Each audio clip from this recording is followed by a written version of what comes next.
is exciting, isn't it? Twice in one day. What are we even thinking? What are we even doing here? This reminds me of the campaign, doesn't it? This is like, it's got serious campaign vibes. We'd always do these like 2-a-days. We did them during the conventions. Whenever there was a big speech, I remember we did Kamala's speech, and we did Barack Obama's speech, and we did all the other Kamala's speeches. I remember Oprah was yelling joy. I'm getting those vibes. I'm getting joy vibes because Donald Trump's the president of the United States, and we're going to start seeing the first of many.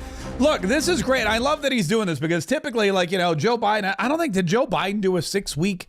I don't think Joe Biden did a 6-week State of the Union address because, well, it was COVID anyway. But this is exciting because, Donald Trump's only got 4 more years, and we want 4 addresses. We don't want just 3. We want 4. We want one this year. We want one next year. We want one the year after that. I especially want them in 2027 and 2028 because, I'm going to be there if of course I run for Congress because I plan on winning. And if you run for Congress and you win, you get a seat actually at the joint session of Congress. That's how it works. It's really kind of cool. Listen, we've got so much fun stuff to talk about today. We're gonna be live for like an hour. The what am I trying to say here? The speech is right here. There it is. Wait, where's the other one? Where's the one? There we go. The speech is right here. It hadn't started yet, as you can tell. We're still in America is back mode. We've got, according to the look, exactly 60 minutes. Exactly 60 minutes from right now. I imagine it might go a little earlier somewhere else. So we will keep checking back and we'll go back and forth. We'll make sure that we get you all the goods as soon as the goods are there to be gotten. But keep in mind, Super Chats and Rumble Rants are always appreciated. Super Chats and Rumble Rants are always appreciated. So if you'd like, oh, look at that. We already got one. This is amazing. This is from Jesse Wins 80. Jesse Wins 80. I'm trying to be the first goal. If you ain't first or last, keep up the good work. I hope to vote for you when you take down Rutherford. We were just chatting about that. Thank you so much. I hope to, and again, I'm trying to mentally put everything in place because here's the thing. When you're running a campaign, and this is coming from somebody who's never actually run a campaign of any kind. Well, that's not true. I ran in 5th grade. I ran for class president. And it's so funny because this is a great story. I was brand new to the school. I went to 4th grade in a different school. And then I moved to this other school for 5th grade. And I was like, oh, I'll run for class president. It's a good way to get to know some people, right? And of course, I had this great speech and I promised all these things that I just couldn't deliver on, like changing the food in the cafeteria and putting in vending machines in every classroom and you're shortening the day. I just went out there with a speech and everybody loved it and they were all applauding. And then, of course, I lost. And lo and behold, I realized later on in life that was actually what every politician does. They just promise a bunch of stuff except for Donald Trump. Except for Donald Trump. Donald Trump is delivering on everything that he's promised so far. And that's what we're going to hear about today. I'm very excited. I'm very, very excited. And we're going to get to that, like first or last. Keep up the good work. I hope to vote for you when you take down Rutherford. We were just chatting about that. Thank you so much. I hope to. And again, I'm really, hold on. I'm trying to mentally put everything in place. I know what happens. When you're running a campaign, I had the iPad up because I wanted to monitor somebody who's never actually run a campaign of any kind. Well, that's not true. I ran in 5th grade. What's up, everybody? What's up, class president? And it's so funny because Weez Keepy on Rumble says I was brand new to the school. I went to 4th grade in a different school, and then I moved to this other school for 5th grade. And I was like, here's the thing about Donald Trump's president. It's a good way to get to know some people, right? You kind of get a State of the Union multiple times a week. This great speech. I mean, really, if you think about it, Donald Trump just had a press conference earlier this week. In fact, it was 2 days ago. Vending machines in every classroom. He had a press conference when he announced that the Taiwanese company was going to be bringing $100 million into the country. And then, of course, I lost. That turned into a little mini State of the Union because Donald Trump will always, later on in life, tell you that was actually what every politician does. Basis. Whenever he's in the Oval Office signing executive orders and he starts taking questions, that always turns into an impromptu mini State of the Union that he's promised so far, and that's what we're going to hear about today. I'm very excited. All the amazing things that he's been doing. We're going to get to the first or last, and you've got all your JD Vance, everybody. They're all just running around talking about what they are. We're just chatting about that because you have to do that. And again, I'm really hold on. Don't do that. If you don't mentally put everything in place, when you're doing a campaign. I had this iPad up because I wanted to tell you there was never actually self-aggrandizement a campaign of any kind. Well, that's not true. I ran into how you succeed in life. I ran in politics and in entertainment. And it's so funny because, pardon me, in any everybody's brand new to school. I went to fourth grade in a different school. And then I moved to this other school for, all right, is the Echo gone? Here's the thing about Donald Trump's presidency. You couldn't get a State of the Union multiple times a week. And of course, I had this great speech. I mean, really, if you think about it, Donald Trump just had a press conference earlier this week. In fact, he had 2 days ago. Vending machines every classroom. He had a press conference when he announced every day. I just went out there with a speech. Everybody loved it. Although we're getting a bunch of that turned into a little mini State of the Union. I realized later on in life that was actually what every politician read and said, whenever he's in the Oval Office signing executive orders, except for Donald Trump. There it is. And then we got another $20 delivering mini State of the Union. He's promised so far, and that's what we're going to hear about today. I'm very excited. All of the emails are very excited. And we're going to get all this. You've got all the JD Vance, everybody coming in. I got another one. We're just chat about that because you have to do that. And again, I'm really don't do it. I'm not really selling I had this here. There was never actually self-aggrandizement campaign of any kind. Well, that's not true. I ran out in life. I ran in class and entertainment. And it's so funny because, pardon me, in any how about now? Is it echoing now? You know, I know what happened. I know exactly what happened. I was messing around with this during the Patriot Club meeting today, and when I was messing around during the Patriot Club meeting, I think I adjusted one of the settings, and that caused the echo. And then I totally forgot to unadjust the setting, and so the echo persists. Is the echo good now? No, it's still not fixed. I think I adjusted one of the settings, and that caused the echo. And then I totally. Oh, wait a minute! Now you're messing with me. Is it echoing or not? Okay, good. It's all good now. All right, perfect. Yeah, that was that was all bad. That was my bad. That was my bad. But that's where we fixed it. So yeah, because I had to adjust something for the Patriot Club, and then I totally forgot to unadjust it. But is it really bad to hear 2 of me? I mean, come on. Is 1 enough? Is that what you're trying to say? 1 Mark Kaye is enough for everybody? That's the message I'm getting? All right, fine. So anyway, here's what we got going on today. We have a speech that's starting in about roughly an hour. And Donald Trump's going to take to the stage at it's going to be the podium in the House of Representatives, and he'll be introduced by the Speaker of the House, of course, Mike Johnson. He's by invitation, brings the president in. That's traditionally what happens with the State of the Union. And then you're going to have Donald Trump walk down the Sergeant at Arms, I imagine, will announce the president as per usual. And then what you're going to do is you're going to have, in fact, I'm going to turn on the TV just so we can double monitor and we won't miss a thing that way. And then you're going to have Donald Trump come in. He's going to have to shake a bajillion hands, because everybody wants to shake the president's hand. Well, not everybody, just the Republicans.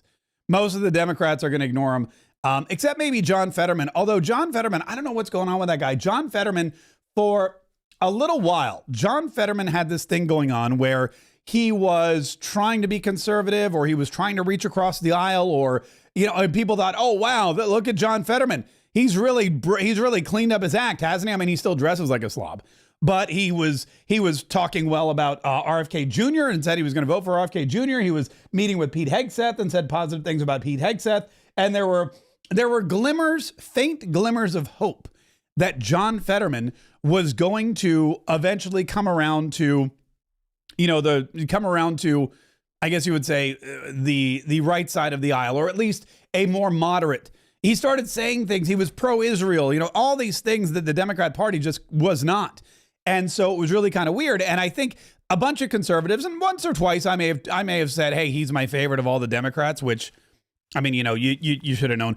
But they got to him. What happens is the Democrat Party, they don't let you can't be a free thinker in the Democrat Party. And we know that because we saw the video from earlier today, which, by the way, it still just cracks me up. All of these Democrats, 22. It started with 3.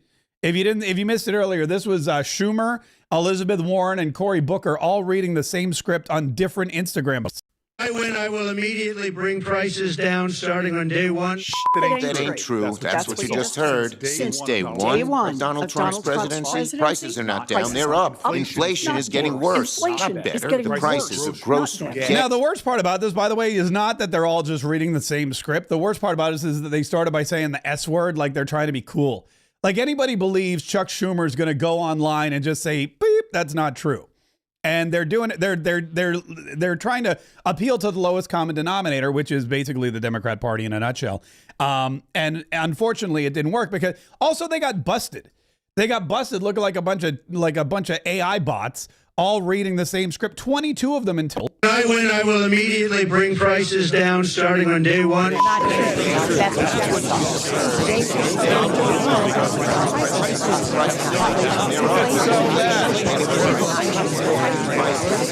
It's so bad. It's like a horror movie.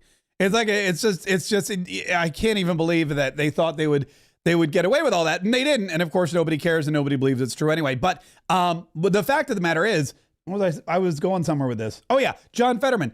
But anyway, so John Fetterman, they get a hold of him. They get his claws back into him, and they say, look, we're gonna do something horrible. We're gonna replace you. We're gonna primary you. We're going to take your brain away because we got you that brand new brain after you had the stroke. We're going to take away the one that we have, and you're going to go back to being John Fetterman, the turnip. And he's like, no, not the turnip. So he says, oh, I'll do whatever you want. And now he started voting the way that they wanted him to. He voted for transgenders to continue to compete in women's sports, which is weird because that's totally not a thing that John Fetterman from like a week ago would have done. But John Fetterman from a week ago is gone. The Democrats killed him. Nancy Pelosi was infamous for this. She would get every single Democrat on her side in the Congress when she was the Speaker of the House of Representatives. She would get every single one of them to vote the way she wanted. And the way she would do it is by threatening and blackmailing, bribing, but mostly threatening and blackmailing. And there were Democrat congresspeople, if you dared cross Nancy Pelosi even once, you didn't even get like a mulligan.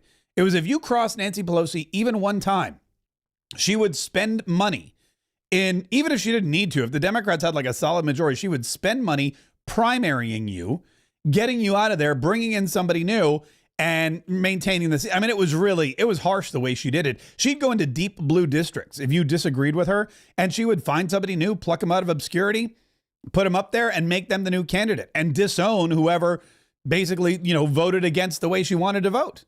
She did it over and over and over again, and that's why everybody was so scared of Nancy Pelosi, and that's why the Democrats voted in lockstep. So apparently they did it to John Fetterman. I don't know who. By the way, was John Fetterman in this? I didn't see John Fetterman in the look again. When I win, I will immediately bring prices down starting on day one. All right, I'm looking for I don't see John Fetterman. I see Tim Kaine. I see Dick Blumenthal. I see Mazie Hirono. I see all the usual suspects. I don't see Fetterman, and I see Mark Kelly over there. And I think the reason why is because he can't read a script. I think the reason why is that he can't read a script. He can't stuff that isn't true. Donald Trump on day one said the prices would down they come. That would be John Fetterman. I even have the microphones that they use. On day of the one prices Donald Trump said would come down. And that's not true. They're like, okay, Senator Fetterman, you can sit this one out. We got 21 other schmucks. We'll be fine without you. That's basically what happened there. Anyway, so they're going to come out. Now, the Democrats have a big plan for tonight, too. The Democrats' big plan for tonight. Oh, they're so wily. They're so goofy and treacherous, those Democrats. What they've decided to do tonight is to show up and be disruptive. Can you imagine Democrats being disruptive? They are going to, this is weird too. Let me show you this. They are going to come out and they're going to bring noisemakers, right? Noisemakers. And then, that's very professional. They're going to bring noisemakers and they're going to bring hand clappers, which I think are those things you go like this and it's a bunch of hands that just claps, which I would think would be a good thing. Right? Like when you don't want to, clapping is a good thing. If Donald Trump says something, you clap in agreement. They're going to bring eggs. And I don't know if they're planning to throw these eggs or if they're just bringing them I don't know what they're going to do with these eggs, but eggs are apparently on the menu for the Democrats today. And then the other thing they said they were going to do is they were going to bring signs. They always do that. That's boring. I imagine Ukrainian flags. They'll bring some of those. and then they're going to walk out. And I'm all for a good walkout. I think a walkout is fine. That's fine. And walk the you-know-what out because nobody wants you there anyway. And then, of course, the Democrat women have decided, and this one I just don't understand at all. They've decided to wear pink. All right. House Democratic women wearing pink to protest President Trump's joint address. Trump betrays women for billionaire tax cuts. I want you to understand this. The Democrats, all of whom voted yesterday against banning men from women's sports. Democrats, every single Senate Democrat, every one of them voted in tandem, in unison, together, without one person crossing the aisle, including John Turniphead Fetterman. Every single one of them voted to keep men, transgender males, in women's sports. None of them voted to protect women. And now at the State of the Union, the joint address, to the House and Senate, now they're going to wear pink because Trump betrayed women. I don't know whose idea this was. I don't know if anyone of these women were like, hey, you know what? Maybe the timing's not good on this one. Maybe since we just voted against women, maybe since we just voted to allow men to compete against women and continue to beat them up and spike volleyballs into their faces and things like that, maybe now's not the best time to be saying Donald Trump's, a bad person when it comes to women. Maybe we're the bad people when it comes. Just a thought, does anyone think that too? No, just me. Okay. I guess nobody thinks that. The Democrat Women's Caucus chairwoman told ABC News the caucus is calling on women to wear pink at President Trump's joint address tonight because it is the color of power and protest. In our beautiful tapestry, we are united against Trump. And also, fun fact, these women that wear pink, these Democrat women that are wearing pink, not only are they united against Trump, but they're also united against women. So it's mind-boggling to be a Democrat. It really is mind-numbing to be a Democrat. And thank God I'm not one. You know what it is? I just don't have the mental capacity to keep up with all the ridiculousness. I'm a very commonsensical person. I imagine you are probably as well. And to me, common sense tells me really that if you are pro-woman, if you want to protect women, if you think that Donald Trump is a betrayer of women and women are powerful and women need help and people need to stand up for women, then you don't allow men to smash them in the face with volleyballs, punch them in the face with their fists, or swim against them in what is clearly a biologically unfair advantage. I don't know. That's just me. I have common sense, so I don't see how that works. I don't see how that works at all. I also don't know how you can consider that Donald Trump is not performing exactly what the American people do. When you look at the mandate that he had in the election and you continue to look at all of the polling that comes out, and even this is funny. This came out right after the show. Let me go and find this because I played this in the after party today. And I wanted to play it, and that's why we had the echo. Again, that was my fault. I played this in the after party today, but I wanted to play it again for you guys because this happened right after the show, or at least I got it right after the show. And it was Stephen Smith from ESPN. He wants to run for president, everybody. That's the goal. That's the rumor on the street, is that Stephen Smith is going to run for president.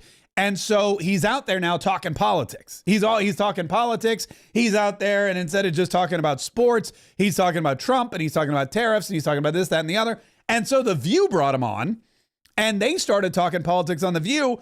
But I guess what The View didn't expect was that Stephen Smith, a black man, a Democrat, was going to come on to The View and say Donald Trump is right, and all y'all are wrong. And it was beautiful. Been in office for 6 weeks. Seems like 6 years, doesn't it? Mm-hmm. And he's been going around with his cronies touting his so-called landslide and blowout win. But he won the popular vote by 1.5%, one of the smallest ever. And he won the general election by less than 50%. So what kind of mandate is this really? Well, it is a mandate, and I'm going to explain why. And I don't mind the question, but let me be very clear. I'm no supporter of Trump. I'm a supporter of truth and the facts. And here's the facts. The man won every swing state. He increased in terms of his voter turnout in his favor from the standpoint of blacks, Latinos, and young voters. He increased his numbers in that regard from 2020. 89% of the counties shifted to the right. That's a mandate. We can sit up there and play around all we want to. In 2020, Trump didn't win the popular vote. He didn't win the electoral college vote. A matter of fact, the Republicans hadn't won the popular vote, if I remember correctly, since 2004. But they did this year. So 20 years after they last won a popular vote, they won the popular vote. They won the electoral college vote. The man won every swing state. And on top of it, 89% of the counties shifted against. I don't understand how people can look at that and say, there's no mandate. There's a mandate. Well, it's a different definition of a mandate, I guess. But wait, what? It's a different definition of a mandate? Yes, his is the correct one.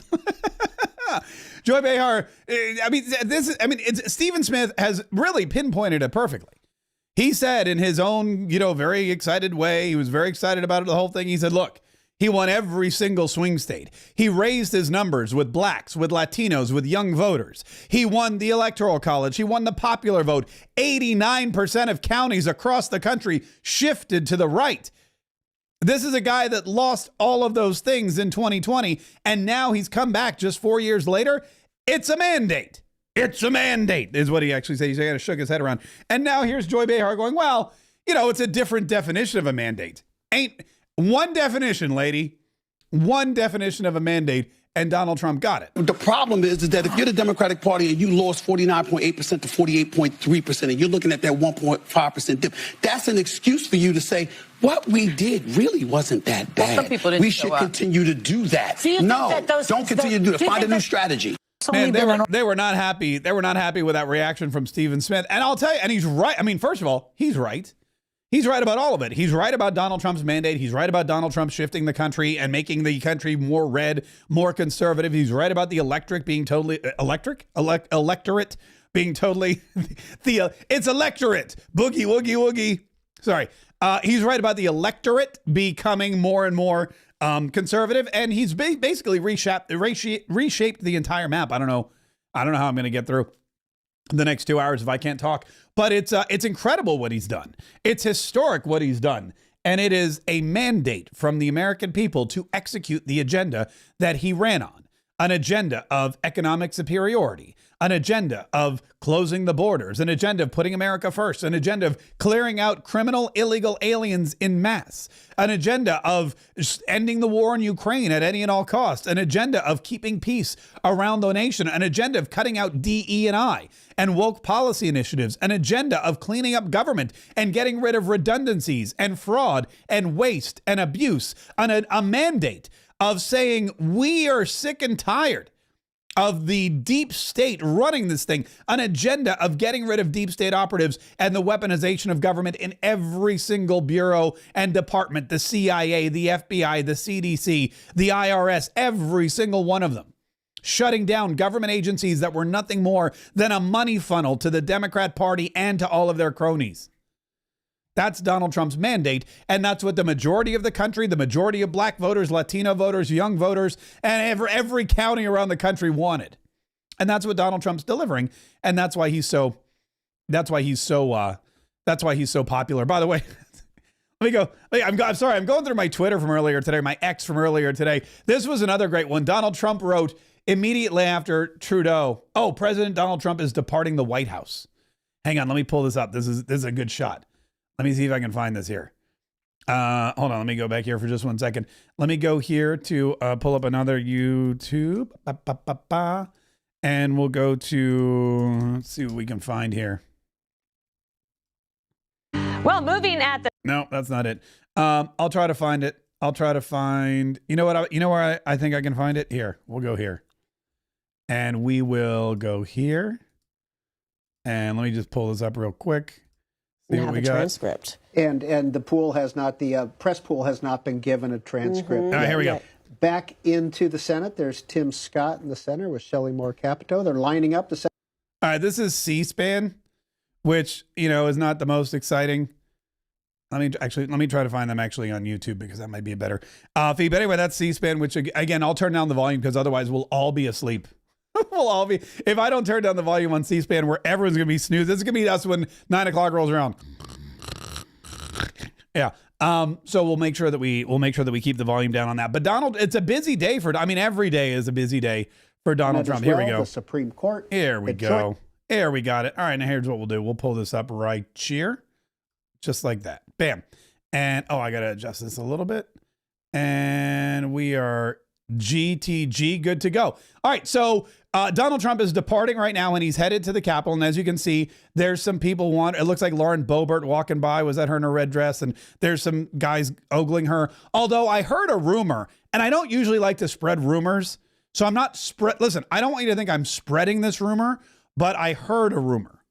I heard a rumor that Lauren Boebert is getting it with Kid Rock. That's what I heard, which I don't hate. I could totally believe, but again, it's just a rumor. It's just a rumor. Anyway, so we'll keep an eye on the Capitol building as we discuss what else has been going on today. But one of the other things I wanted to mention was on my X feed here, Donald Trump, immediately after Governor Trudeau of Canada raised the tariff, he wrote, "Please explain to Governor Trudeau of Canada that when he puts on a retaliatory tariff on the U.S., our reciprocal tariff will immediately increase by a like amount. That's how reciprocal tariffs work." So Governor Trudeau, I mean, it's really insanity what these people are doing. You know, Canada says we have this tariff on you here, and Donald Trump says we're gonna have a retaliatory tariff, but we're gonna have a consistent tariff. We're gonna meet you in the exact same place where you are. So if he adds more to his retaliatory tariff, then we're just going to add more to ours. It just doesn't make any sense. The reciprocal tariff is just going to keep going. And if you bring it down, guess what? It also reciprocity. It goes both ways, but he didn't seem to understand that. This was what was this? Oh, this was him calling Donald Trump dumb, which I guess I missed earlier today, but it's really Canadian. This guy's not smart. Now I want to speak directly to one specific. Yeah, this guy's not smart. Donald. In the over 8 years you and I have worked together, we've done big things. We signed a historic deal that has created record jobs. I don't know. I'm sorry. I can't deal. What else? Oh, this was funny. This was right after Zelensky. You know who posted this? Mike Lee. We had a discussion yesterday about how there are different kinds of accounts on X, and the gray X, or the gray check mark, is an official government account. Remember, because Pam Bondi apparently blocked Laura Loomer on her official account, and Laura Loomer's like, "I'm going to sue you. That's illegal." So Mike Lee, some people treat their official accounts very official. Mike Lee just posts a whole bunch of crap like I do. He's just basically a poop poster like I am. He's like the cat turd of Senate. And so he posted this. This was great. Trump wants a foreign leader to do something. Trump suggests something unorthodox and hyperbolic. The left claims Trump is fascist, stupid, and that his plan won't work. Leader caves and Trump gets concessions. And then it's like, "You are here," which is actually pretty funny and also totally accurate. And then Elon Musk wrote this for some reason, and everybody freaked out. We're not really sure why. Charlie Kirk had an interview with Gavin Newsom. Now, Gavin Newsom launched a new podcast called This is Gavin Newsom. And I imagine this looks like the kind of place where Gavin Newsom would shoot his podcast. So I imagine that this conversation was for Gavin Newsom's podcast, because this does not look like Charlie Kirk's studio. So I'm thinking, and Charlie Kirk, he posted this, and he just wrote, "We had quite the chat. We had quite the chat." And he posted this photo. So I imagine it's on Gavin Newsom's podcast. And look, I'm torn. Okay. I'm torn because on one hand, I understand that if you're a strong conservative and an intelligent conservative, you want to come in and you want to spread the message and you want to take the fight to the enemy, and you don't just want to sit around preaching to the choir every day. I get that. I totally understand it. At the same time, though, I don't like giving publicity to these whack jobs. And Charlie Kirk is a very popular guy. If he goes on Gavin Newsom's podcast, that's a lot of free publicity for Gavin Newsom's podcast. And the last person I want to see get free publicity is Gavin Newsom, because as I previously stated, he's a whack job. This is kind of funny. This is Ron DeSantis making our state and investment. This is Ron DeSantis making a sick burn at Canadians over hockey. If you want to hear it quickly. Flock to our state and investment to Florida surge. We continue to set tourism records. 2024 saw more than 142 million visitors come to the state of Florida. This includes 3.3 million visitors from Canada. That's not much of a boycott in my book. Maybe they wanted to get a glimpse of what a Stanley Cup winning hockey team actually looks like.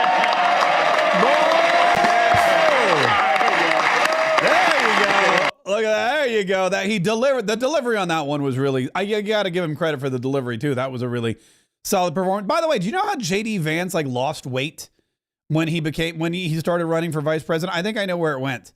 I think Ron DeSantis, now that he's like, I'm not running for anything anymore, at least for a couple of years, I think he's just taking it easy and doing his own thing. Oh, some of the cronies are wandering in. Some of the cronies are wandering into, where is it? Here it is. Let's go look at some of these cronies that are wandering in. These are all the Democrats that we saw on the multiple recordings. You can see, look, there's Adam Schiff. There's Shifty Adam Schiff walking in. There's Rand Paul. He's not a Democrat. He's a libertarian. And then you got a couple of other people. Who do I recognize? It's tough to see because it's really small on my screen. But they're all now filing in. The Senate's filing in. House of Representatives. Everybody's going to take their seat. And they're going to get oh, look, I have it on the big screen too. Oh, yeah, it's Democrats and Republicans. It's a fair mixture. Lisa Murkowski, I think I see, and a couple of other. There's a lot of them. There's a lot of them that got to get in there and get their seats. So trying to see if I see Aaron Bean yet. He's been tweeting up a storm, trying to remind everybody that he's there, which is very exciting. A bunch of pages, it looks like, bunch of support staff, whatnot. Anyway, but look, right? That's what I'm saying. That's what I'm saying. I think that I think he's very comfortable. He's like, I'm not running for anything. I'm just going to cruise. I don't have to go be on TV at all. So I'm just going to relax, eat a bunch of Casey's cooking. Although I don't think she's the one cooking. And he's going to be the anti JD Vance. And he's going to just continue. He's going to continue to grow. Let's go back here for just a second and let me bring back. This is interesting to me. This is Representative Jerry Connolly from Virginia's 11th district. And I'm going to be honest with you. I know a lot of Congress people. I know a lot of them personally. I know a lot of them professionally. I at least could name, a few hundred, I would think, of them. You recognize just, because, here's John Thune coming in. Right about now, just because of my job and what we do. And, it's kind of my thing to know who the people are that are involved. But I don't know this guy. And I hadn't heard of him. He didn't seem at all like somebody that I cared about or needed to care about. But he wrote a big, long letter about how he's skipping the State of the Union today. He wrote, since being elected to Congress, I have never missed a State of the Union address, but we have never seen our democracy so tested. We have never seen our laws, institution, and the separation of powers so attacked from within. In solidarity with federal workers and contractors who have been treated with unspeakable disregard and disrespect by a president and an oligarch billionaire who do not value their public service, in solidarity with all of these, and he goes on and on. He says, I will not attend Donald Trump's address to Congress. And I looked around on the internet. I couldn't find a single person who cared. I couldn't find I know I didn't care. And I couldn't find anybody else who cared either. So, I guess nobody cares that he's not going to be there. There is JD Vance, Vice President Extraordinaire, who, by the way, we talked earlier today. I told you, I played a clip from you where JD Vance was talking about Ukraine, and he was talking about, what's better for Ukraine? Is it better for Ukraine that they have the United States of America invested in their future? Is it better for Ukraine that they have the United States of America as an economic partner who's going to come in and help them mine their precious metals and their rare earth? And are they going to benefit more from a country like the United States who will, look at JD and Nancy Mace. They're having so much fun. That's so great. There's Senator Langford. Nancy Mace is hogging the Veep, by the way. Nancy Mace is hogging JD Vance. He's trying to go on to the next person, but she's having too much fun. Anyway, are they better off with that kind of a person, or are they better off with the UK, who has 20,000 troops that haven't fought a war in 60 years? Well, man, the people in the United Kingdom, they lost their minds. They went off on JD. In fact, I'm gonna try to find. I don't want to take anyone away from. I don't want to come away from joint address and JD Vance coming in, but let me just read you what they wrote. I have it here on the, look at this. JD Dunce, the Daily Star is calling him JD Dunce. Veep mocks UK, France military, veteran backlash. Now keep in mind, these are British and French veterans that are all like, blimey, that American bloke disrespected, blimey, that chap will stick him in his knickers. I don't even know how they insult people there, but Dunce JD Vance dubbed clown after branding UK random country who hasn't fought wars. Which, as soon as I heard it this morning, if you heard the show this morning, I covered it on the 47 Daily, and I'm pretty sure I also covered it on Marquet Saves the Republic. If not, I'm going to play you the clip one more time because it's just so good. And here it is. If you want real security guarantees, if you want to actually ensure that Vladimir Putin does not invade Ukraine again, the very best security guarantee is to give Americans economic upside in the future of Ukraine. That is a way better security guarantee than 20,000 troops from some random country that hasn't fought a war in 30 or 40 years. The security guarantee and also the economic guarantee for Ukraine is to rebuild the country and ensure that America has a long-term interest. You're not going to do that if you come to the Oval Office, insult the president, and refuse to follow his plan for peace. All right, so there he goes. He calls the UK some random country.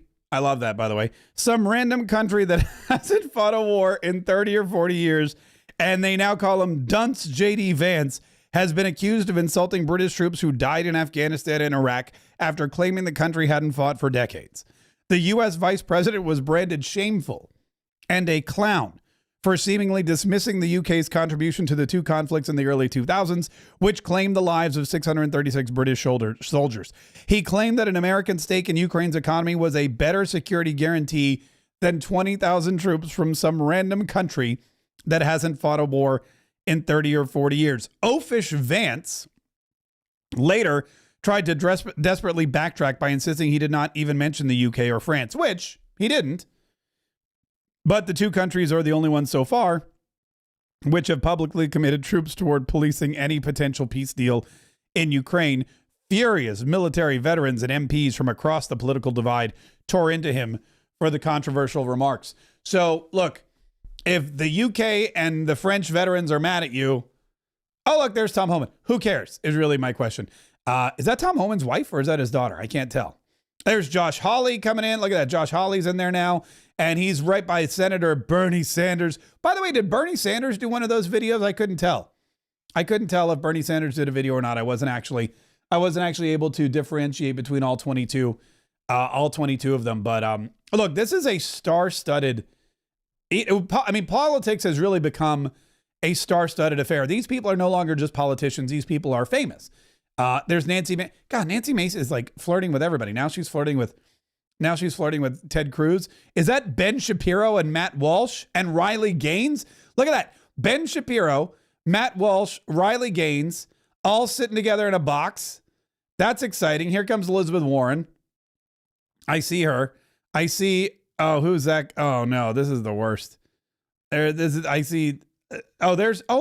Newt Gingrich is in the house. They dragged old Newt Gingrich does not look happy. Newt Gingrich is one of those guys that goes either way. Some days he wakes up and he's thrilled. The president does something. He's like, the president's right. The president's a genius. This was amazing. And then some days he wakes up and he goes on and he's like, the president's the horriblest. Why would he do this? I don't understand. This is bad news.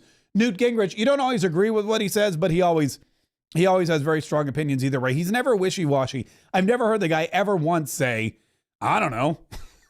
Oh, there's Nancy Pelosi and what's his name? Steny Hoyer. Is that who that is? God, Nancy Pelosi, they still drag her around. Is she I wonder if they had to wheel her down in the wheelchair, because you remember she was in a wheelchair for a while. And she had the ski poles too, because she fell down the stairs and broke her knee or her hip or her broomstick or I guess maybe all three of those.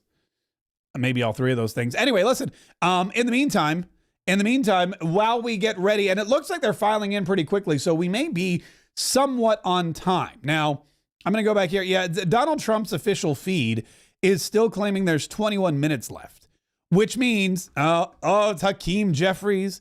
Hakeem, the dream. I'm the rhyming machine. I talk like this whenever I talk because I think that I'm at a poetry slam and a jam. Yes, ma'am. And that's how I always expect him to talk. Look at that. There's a happy couple.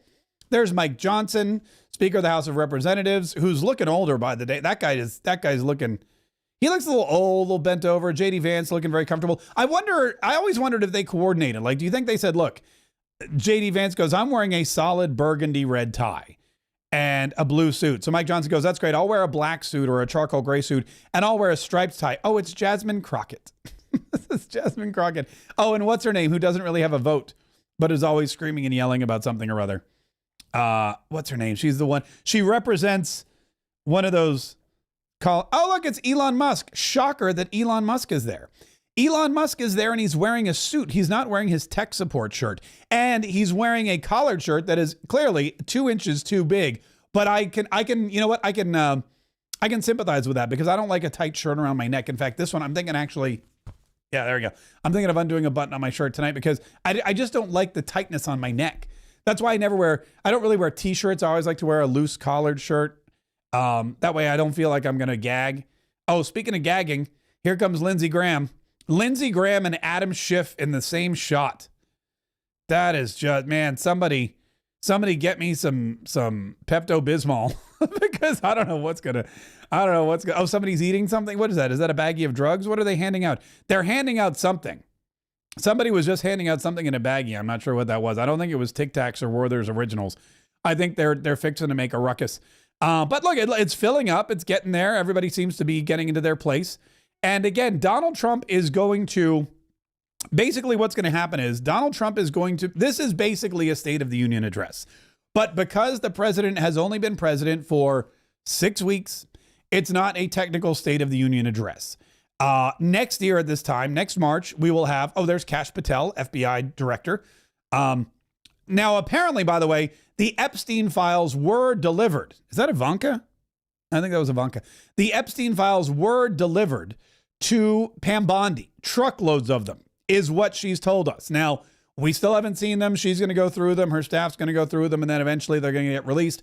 I don't know if we're going to have like Bindergate Part 2, where they're going to call in a bunch of, there's the Trump fam. I see, look at that. There's Don Jr., there's Tiffany Trump fixing her hair. There's Ivanka and Jared Kushner. I don't see Eric and Laura. I see Eric and Laura. They're there down there on the left. They got their own section. So, yeah, it looks like the whole, who's missing? I guess, let's see, 1, 2, 3. Where's Barron? I don't see Barron. I guess maybe Barron couldn't make it down from New York. Maybe he has class tomorrow because I don't see Barron there, which is a shame because he is definitely one of the superstars of the Trump family. And maybe that's why. Maybe his dad was like, you know what? You got enough accolades. You sit this one out, kid. I'll handle this one. Anyway, so the speech is going to start here in just a minute. It's going to be treated, I imagine, just like any other State of the Union address, even though technically it's not. Technically, it is a joint address to Congress. And President Donald Trump, I imagine, will make his way down the aisle. I imagine that he's going to be announced by the Sergeant at Arms. I imagine he's going to bring a copy of the speech, just like he always does, and hand one to Mike Johnson, the Speaker of the House, who will hopefully not tear it up disrespectfully. I imagine he'll hand another copy to the Vice President, who wouldn't dream. I mean, J.D. Vance is going to be like studying it. J.D. Vance is going to take it and he's going to study it. He's going to be like, oh, that's what they were handing out. So Cory Booker on his lapel has an American flag pin, but it's not just an American flag pin. It's an American flag crossed with the Ukraine flag pin. So they're now pledging allegiance to two countries. They're now where every other lawmaker wears an American flag pin on their lapel, Cory Booker now is wearing, he apparently is wearing an American flag pin along with the flag of the Ukraine. Oh, here we go. Something's happening. Television helped his predecessor, John F. Kennedy, Something's get happening. elected. There was gabbling. Lyndon Johnson. Members of the committee on the part of the House Here we go. escort the President of the United States into the chamber. The following: the gentleman from Louisiana, Mr. Scalise; the gentleman from Minnesota, Mr. Emmer; The gentlewoman from Michigan, Mrs. McClain. The gentleman from North Carolina, Mr. Hudson. The gentleman from Pennsylvania, Mr. Reschenthaler. The gentleman from Utah, Mr. Moore. The gentlewoman from Indiana, Mrs. Houchin. The gentleman from Oklahoma, Mr. Hearn. The gentleman from New York, Mr. Jeffries. The gentlewoman from Massachusetts, Ms. Clark. The gentleman from California, Mr. Aguilar. The gentleman from California, Mr. Liu. The gentleman from Colorado, Mr. Neguse. The gentlewoman from Washington, Ms. Delbene. The gentlewoman from Michigan, Mrs. Dingle. Dingle. The President of the Senate, at the direction of that body, appoints the following senators as members of the committee on the part of the Senate to escort the President of the United States into the House chamber. The senator from South Dakota, Mr. Thune. The senator from Wyoming, Mr. Barrasso. The senator from Arkansas, Mr. Cotton. The senator from Oklahoma, Mr. Langford. The senator from West Virginia, Mrs. Capito. The senator from South Carolina, Mr. Scott. The senator from New York, Mr. Schumer. The senator from Illinois, Mr. Durbin. The senator from Minnesota, Ms. Klobuchar. The senator from New Jersey, Mr. Booker. The senator from Wisconsin, Ms. Baldwin. Wow. The members of the escort committee will exit the chamber through the lobby doors. All right, get out, peeps. You got to go escort. So the president has arrived. They're going to now, the escort committee is going to escort him in, and that means that they're basically going to walk in again. This was the unofficial walking in. Now they're going to walk out. Then they're going to officially walk in, and then they're going to announce the president. It's like a whole thing. And so what happens is, again, this is all part of the pomp and circumstance that you get whenever you have a State of the Union address. Also, it sounded to me like Mike Johnson had a little bit of a cold or something, didn't it? He didn't sound in his best voice. He didn't sound full-throated like usually. He sounds like he's got a little bit of a cold, which, you could imagine. Oh, something's happening here.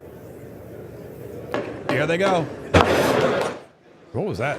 The gun show? Speaker, the Dean of the Diplomatic Corps. Oh, it's the Dean of the Diplomatic Corps. So here are all the diplomats, all the ambassadors. These are all the invited guests. Because, there's ambassadors all over Washington, D.C. Places lousy with them. Places lousy with ambassadors. And so they invite some of them as well, and they get to hang out there. The Supreme Court will be in attendance. The cabinet, all the same people. They're going to introduce everybody, which makes it kind of exciting. Oh, Mary New, by the way, on Rumble. Mary New just dropped us a $10 Rumble rant. Mary New, thank you. Mary New 82. $10. Thanks for all you do. Mary New, thank you for all you do. We appreciate all of that very, very much. That was very, very sweet of you. And the Rumble rants, keep them coming, folks. We got another hour and a half probably to kill. And we also we're doing something on the YouTube. And I set a goal on YouTube. Apparently you can set goals now for super chats of $5 or more. So I set a goal for super chats of $5 or more. Now, if you send out a super chat, we will put you in the super chat showcase, which, as you can see, is located underneath the main screen. It's right underneath where Donald Trump will be speaking. So if you have something you'd like to say, it can be something about the show or the show's host. It can be something about the president or the country. It can be a disparaging remark about Democrats. It can be whatever you want. It could be something about Ron DeSantis gaining weight. I don't care. Whatever. Look, if you pay for it, it's your place. And just right there where Jesse Wins 80s super chat is, chat, I'm trying to be the first goal. If you ain't first or last, keep up the good work. I hope to vote for you when you take down Rutherford. Right there is where we're going to put all of our super chats. Uh-oh, more stuff is happening. Who did she just announce? Oh, the Supreme Court justices. Here we go. We were just talking about this. So here, he's not a Supreme Court justice. These are not Supreme Court justices. These are like the pre-justices. I don't know who these people are. Oh, here they come. Here's John Roberts. There's Brett Kavanaugh. Oh, Sonia Sotomayor. Wait. No, Elena Kagan. There's Amy Coney Barrett. You're not supposed to shake anyone's hand. Oh, look at Alito. He's looking old, huh? Who else? Where's the rest of them? That's it? No Clarence Thomas? No Neil Gorsuch? Oh, that's fine. As long as we got a handful of them, that's fine. Again, they're probably thinking, it's not a real State of the Union address. So anyway, but back to what we were saying. So if you would like to drop a super chat, we will put you in the super chat showcase, and we're going to be doing that all night long throughout the speech. So if there's something about the speech, by the way, that you hear and you go, wow, that just inspires me to give Mark Kaye some money for his amazing show that he does, then by all means do it. Look, Edna Kruger, for example. Edna Kruger, I'm giving you money on my birthday today. Go, Mark. Edna Kruger. First of all, congratulations. We really appreciate that. Edna Kruger dropping money on her. Everybody, happy birthday, Edna. Ready? Happy birthday to you. Happy birthday to you. Happy birthday, Edna Kruger. Thanks for the $9.99 super chat. There you go. Edna, that was very sweet of you. That was very sweet of you. If anyone else is celebrating a birthday or an anniversary, feel free to drop some cash in the soup. And look at that. We're headed toward our goal. Now, our goal is 20. What do we got? We got 20 super chats is the goal. And that is for the next 2 hours, I think. So we do have some time. But let me just double check that goal. I set it on my phone here. So I want to make sure that the goal is, look at that. We are 2 of 20. The goal ends in 1 hour and 8 minutes. So plenty of time if you want to, figure out how much you think that this broadcast is actually worth to you. And keep in mind, I'm doing this pro bono, and also I already did a full show today. But look, here's my motto. I was going to watch this anyway, right? I was going to watch this anyway because it's history. It's what I'm passionate about. It's what I love to do. And so I thought, if I'm going to watch this anyway, I'm going to turn on the camera. I'm going to turn on the microphone, and I'm going to talk to you fine people. I'm going to hang out with Edna on her birthday. And we're going to watch the president of the United States talk about how great this country is, how great this country can be, and how great this country will be. And he's going to go over and over again what he's been able to do to secure a safe border, a better economy, safety for women in men's sports, despite what the Senate voted on the other day. And he's going to do all of that, and we're going to watch it live. Look at these pinkos. Look at these ladies. They're not all wearing pink, by the way. Not every woman got the message. These women, remember when it was white, all of the women wearing white, which I forget what they were protesting back then? They didn't all get the message because there's some women over there on the left side of the aisle who are not wearing pink. They're going to get a strongly worded message from somebody. Look at this. Faith B904. Very sweet Faith B904. She posted, "Good evening, Mark. Thanks for everything." Faith, I'm so glad you're here. And I'm so glad you joined us. Faith is always, whenever we do any kind of event, whether it's virtual or live, Faith is always right there. And we're so excited. And I'm so excited that you're here with us as well tonight, Faith.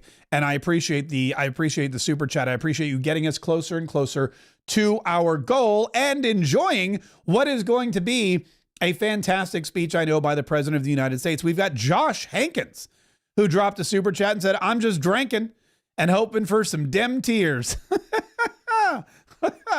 You're gonna get some for sure. You're gonna get the Democrat. Somebody posted a meme earlier. It may have been the Babylon Bee, and they said President Donald Trump plans to wear scuba suit to the State of the Union address to protect himself to keep from drowning in all the Democrat tears, which I thought was kind of fun. They had him with the snorkel or the respirator or whatever. Not respirator? No, that's what the Pope's on. What do you call it? Not a defibrillator. That's the thing. What do you call the thing that when you're a scuba? Where are my scuba people at? You know, the scuba thing you stick in your mouth so you can breathe.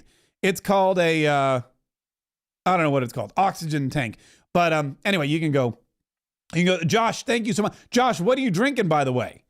We all want to know. But yeah, and I would listen. In the past, we have done drinking games for these kinds of speeches. But a couple things. First of all, I'm trying not to drink anymore during the week. Tomorrow's the beginning of Lent, and I'm going 40 days without a drop of alcohol. And it's really weird. I'm like Canada. I've given up bourbon. So that's going to be my thing for Lent. So for the next 40 days. So I just was like, screw it. I'm not going to get hammered tonight before it all starts. Plus, I got to work and I got a busy day tomorrow. We've got our Dollars for Followers event tomorrow night, which is very exciting. If you would like to join us, there's a link in the description of this video, so you can go check it out. But look, we got another one. Melissa O sent a super chat, and it just says super chat. No message. Just jumping in on the fun, just following the crowd, just saying, Here you go, clown. Thanks for dancing. Dance, clown. Oh, what does she have? She's got something written all over her jacket. 14th Amendment, nor shall any state deprive any person of... Oh, she's got the 14th Amendment written on her pink jacket. That doesn't look weird at all. That doesn't look weird or bizarre or totally unhinged at all. Whenever people write on their clothing with magic markers, you know what I think? I think there is a well-rounded, well-adjusted, intelligent, commonsensical person. Especially when they do it at a place like the joint session of Congress where the president will be speaking. Is this Melania coming in? What's happening here? To you down at the White House that she came down. Oh, here she is. Trump. There she is. She's sitting with her guests. Look at her. She looks fantastic. Melania Trump arriving now in the Capitol building. She's there in the House chambers and getting a round of applause, a standing ovation from at least half of the people there. Notice Melania is not wearing pink. She's not. She doesn't have any writing. No one's written on all over her clothes, which is also nice. You don't want anyone writing all over your clothes when you're the first lady. And she's taking her place there in the first lady's chair. And she's got some of the female athletes that are with her. I think a couple of those are girls who competed against biological males, much like Riley Gaines did, who were part of the entire... Oh, here comes some more. One of these was the girl... Was that the girl who got hit in the face with the volleyball and she had some kind of traumatic brain injury? I think that's what it was. Differently. Yeah, here comes another announcement. Mr. Speaker, the President's Cabinet. Oh, here we go. It's the Cabinet. Bum, ba-da-bum, bum, bum, bum. Oh, there's Secretary of State Marco Rubio. Yay, little Marco. Look at that. It's Secretary of the Treasury Scott Bessent. Look at them go. These guys are actively saving America on the regs. We should have some music playing when they walk in. I should have some music queued up. Oh, I see Secretary of Defense coming in. Secretary of Oh State no, don't Rubio. talk over me. Secretary, here, we're gonna get the national anthem back. No, we'll get something more. There we go. This is more like it. This is the kind of jazzy. This is it. Ladies and gentlemen, the President's Cabinet. Yeah. Give it up for Marco Rubio. Ooh, Scott Bessent. Yeah. Howard Lutnick. Woo. Ladies and gentlemen, RFK Jr. That's what I want this atmosphere to be. Cabinet coming in. We need some upbeat. It's Attorney General Pam Bondi. Woo! Yeah, look at that. Who else we got? Oh, he's like, yeah, call my office later. No, we'll talk business later. Hey, what's up? How you doing? Hey, baby, how you doing? Yeah, good to see you too. Look, C-SPAN loves the Secretary Hegseth. Oh, here we go. Here comes another. Ladies and gentlemen, Secretary of Homeland Security, Kristi Noem. Oh, look at that. Director of the EPA, Lee Zeldin. Look at this. This is great. Oh, yeah. Oh, that's what's her name? Brooke Rollins, right? Agriculture Secretary, who just told Americans, if you want eggs, buy chickens. Brooke Rollins. Give it up. Who else we got? I see HUD back there. I see Turner. Where is Tulsi Gabbard? Is she not there? Oh, no. Oh, well. Anyway, that was fun. That was a lot of... That's exactly how these cabinet things should go. In fact, I'm gonna request at the next when I'm in Congress, I'm gonna request that I get to DJ the State of the Union. I'm gonna request that I get to DJ the State of the Union. Look at this. Laura Sorensen just dropped us a super chat. Laura, thank you so much. Laura wrote, "Just because we love you, Mark," and Dems tears. Oh, that is so sweet. That is very sweet. We love Dems tears too. That sounds like some kind of Southern Dems tears. Look at this. These super chats are coming in fast and furious. Thank you guys so much. We're gonna if we haven't hit our goal yet, we are gonna hit our goal in no time at all. We got another one from Swy SoFly. No message, just dropping some cheddar. Just rolling on in here, dropping some cheese, saying, hey, it's fun to be here. Thank you for all you do. Here's $10 from SwiSoFly, which is great. By the way, SwiSoFly, I don't know if you've ever DJ'd a gig, but when I'm in Congress, how would you like to DJ the State of the Union with me? Because that's gonna be my job. So what happens is first I have to primary John Rutherford, and then once I primary John Rutherford, that's really the hard part. The easy part then becomes getting elected because we're in a deep red district here. And I don't think any Democrat has won in this district in a very long time. So after that, then I go to Congress, and then they're going to ask me boring stuff like, what committee do you want to be on? And I'm going to be like, I don't want to be on any committee. You know what I want? I would like to DJ the State of the Union. And when people walk in, I want to be the one hitting the air horn. And when people walk in that chamber, I want to be the one to announce them over the loudspeaker, WWE style. That's going to be my job. You can keep your committee assignments. Don't assign anyone else the job of official DJ for the House of Representatives. Look at Killer Scorpion. Evening, Mark. Heading to the Mark Kaye shop to get a Gulf of America shirt. Killer Scorpion, please do not forget to use the coupon code at the top of the page. I really do appreciate that, by the way. You're going to love it. You're going to look so good in it, too. And anyone who goes to the Mark Kaye shop, there's a coupon code right at the top of the page. I forget what it is. I think it's Trump World. I think it's Trump World. And coupon code Trump World gets you like 15% off of your purchase. So definitely do that. And thank you so much for your generous donation. We got some Rumble rants coming in here, too. Let me get back to the Rumble rants because there have been so many. There have been so many coming in. Let's see what we got here. And one day I'm going to figure out a way. In fact, you know what? I think I can actually. Can I? Look at this. Look at this. I can pull up some Rumble rants here. We have John. Here, I'll just go this way. There we go. Harley Quinzel, $5. Mark, you rock as always. Would not watch anyone else but you tonight. You should be the DJ for all their gatherings. Harley Quinzel, I totes agree. Thank you. That was very sweet of you. Thank you so much. Creative One. That is a very creative name, by the way. Creative One. Kevin, I wish I could be more. Keep up the great work. Creative One, you are exactly who you don't need to be more. You are exactly who you need to be, and we appreciate all of it. Here's D Hawkeye.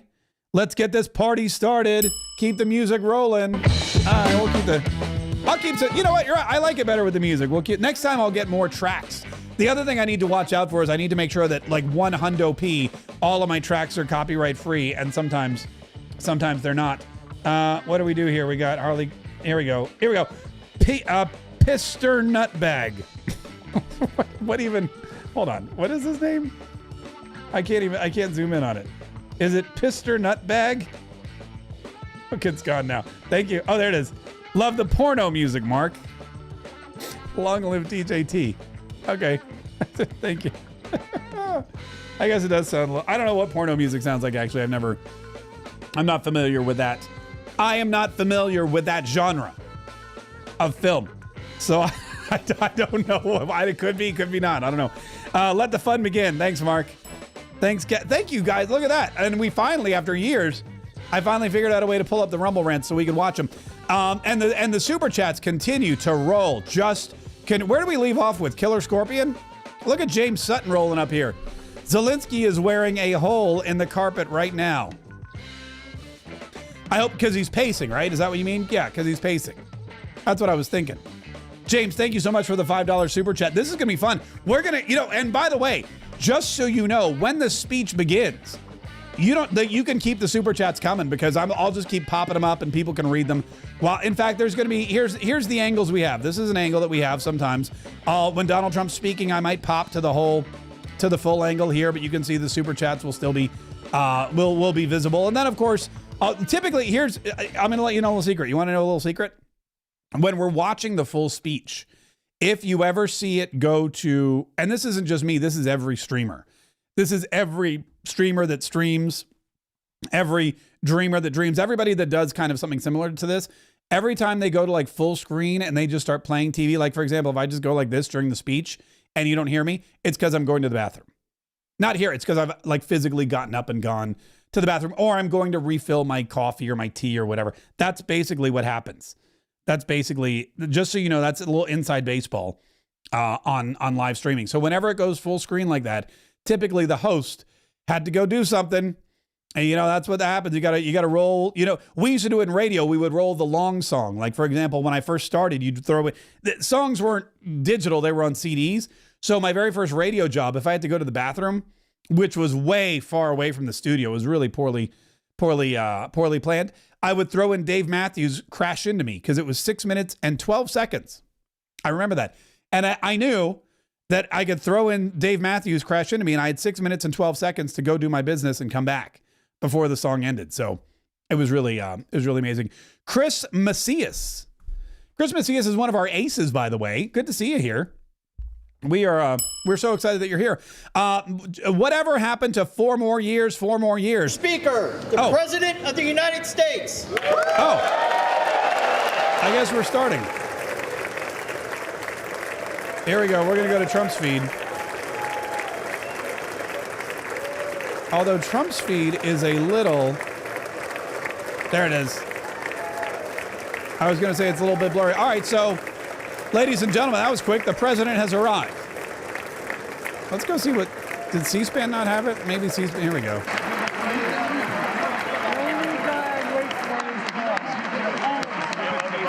I'm gonna roll with C-SPANs for a second here. Oh no, that's the White House's. Yeah. C-SPAN's getting better angles, I'm gonna be honest with you, than the White House camera. So here is President Donald Trump arriving at the White House. I'm sorry, at Congress. And he's shaking everyone's hands on the right. This is not normal, reads the sign on the left. I don't know what that means. Marjorie Taylor Greene is wearing her red MAGA hat. That's fantastic. I love that. I love that. That's great. 4 more years. 4 more years. 4 more years. There you go, Chris. That was for you. That was for you. Check out Leslie Randall in his house. Love you being here with us. Leslie, I love you being here with us. Oh, Melania is so thrilled and happy. Look at her husband. He's the president again. Everybody loves him. It's so fantastic. This is so great. It's so much fun, isn't it? I love it. Donald Trump. Oh, there's Nancy Mace. She wanted to kiss him on the lips, it looked like. Nancy Mace 100% was going for a kiss on the lips, and Donald Trump was like, no, my wife's right there, lady. Come on. My wife's right there. What are you thinking? And I love that they're getting close-up photos. They're just sticking. It's the president of the United States. They're in Congress, and they're just sticking cameras right in his face.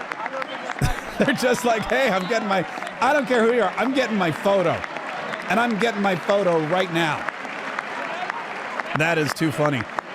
That's the sergeant at arms, by the way. That guy that looks like a little, like one of those little, I don't know what you would call it, one of those little Muppets with the glasses. He's the sergeant at arms of the House of Representatives.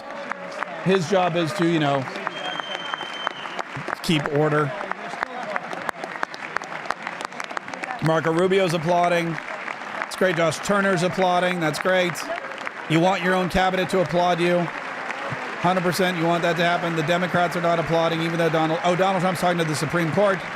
He's asking Brett Kavanaugh how many beers he had. He's asking Amy Coney Barrett if she prayed before she got here today. And she's like, oh, yes, I pray every day. Okay, good. He's saying to Samuel Alito, you're still alive? That's amazing. And let me know, by the way, if you want to retire, because I could probably replace you with somebody conservative. And that'd be probably a pretty good bet. So it looks like there's only a handful of Supreme Court justices. Here's the Joint Chiefs. Joint Chiefs of Staff are in his house. Donald Trump is shaking all their hands. You can tell the Joint Chiefs of Staff because they're all bald and they're all wearing uniforms. And apparently, that now he's not supposed to be clapping, I don't think. The Joint Chiefs and the Supreme Court justices are not supposed to react. Oh, here we go. USA, USA, USA, USA, USA, USA. Pauline Grace, Pauline Grace, Pauline Grace, Pauline Grace. I love it. And here he is. Here he is. The president has made his way to the podium.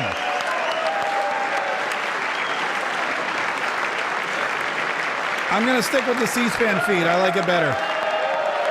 No offense to President Trump, but the camera's better on the C-SPAN feed. Look, here's a copy of the speech for you. Here's a copy of the speech for you. All right, ladies and gentlemen, buckle up. Start your engines. There's going to be a lot of applauding. There's going to be lots of applause. Lots of applauding, lots of standing, lots of interrupting. Then we're going to be waiting for the Democrats, of course, with their shenanigans. Whatever they've got, whatever lame crap they've got planned. Oh, it's so exciting, isn't it? Thank you for joining us live for the presidential address to Congress. President Donald Trump. This is great. Oh yeah, these people, they're all very excited. Everybody is thrilled. This is the moment a lot of these people, a lot of us have been waiting for 4 years. And it's finally here. Donald Trump. Oh, hear it? He's talking. He said thank you. Oh my God, it's happening. He said that he spoke. So Ben Shapiro, stand up, Ben. Oh wait, he is standing. That's what Ben Shapiro is. I thought he was still sitting down. Thank you very much. You're very welcome. Thank you very much. Yeah, you're very welcome. There we go. It's a great honor. Thank you very much. Look at that. Speaker Johnson, Vice President Vance, the First Lady of the United States. Hey. Somebody goes, hey. Hey, yeah, First Lady.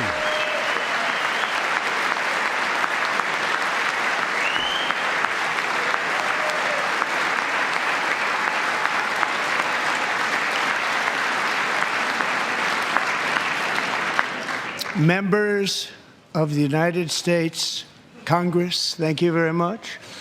And to my fellow citizens, America is back. Yeah!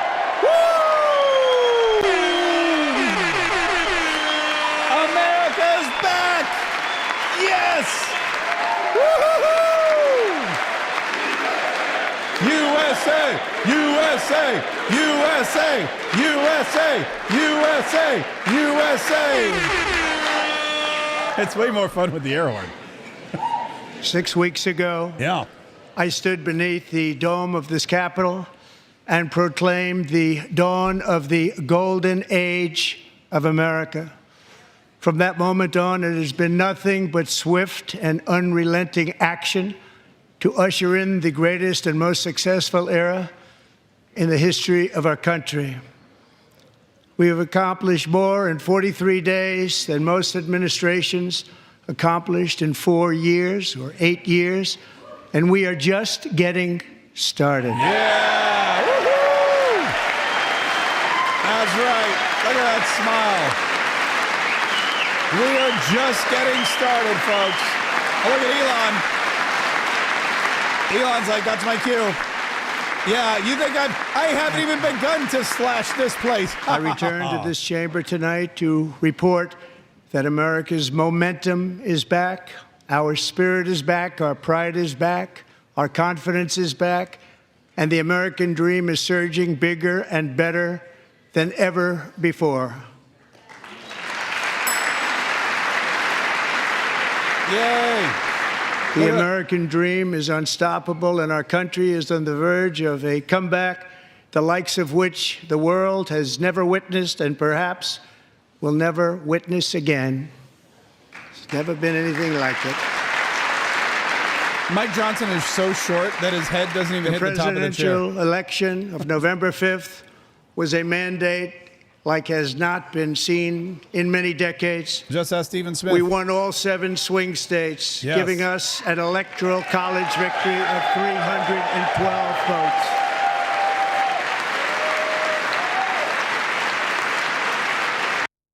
Oh, no, what happened? Oh,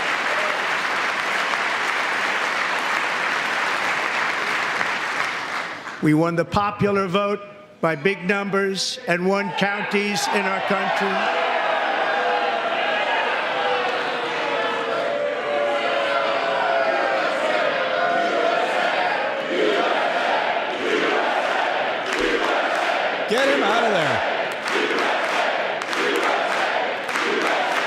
USA. That's so rude.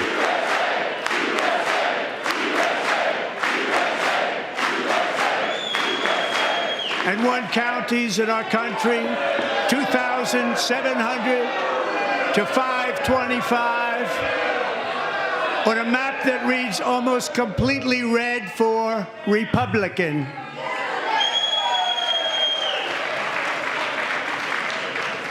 Now, for the first time in modern history, more Americans believe that our country is headed in the right direction than the wrong direction. In fact, it's an astonishing record, 27-point swing, the most ever. Yay! So I believe he's angry because Donald Trump's talking about the election. Likewise. And not the actual State of the Union. Small business optimism saw its single largest one-month gain ever recorded, a 41-point jump.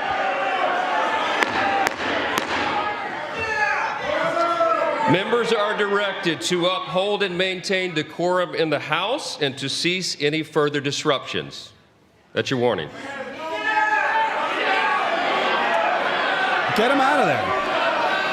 Members are engaging in willful and continuing breach of decorum, and the chair is prepared to direct the Sergeant-at-Arms to restore order to the joint session. Yeah.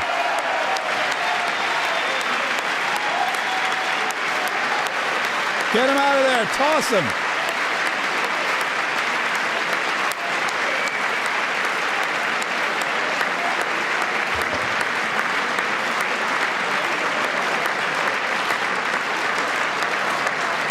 Mr. Green, take your seat.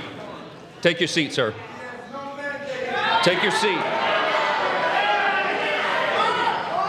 Finding that members continue to engage in willful and concerted disruption of proper decorum, the chair now directs the Sergeant-at-Arms to restore order.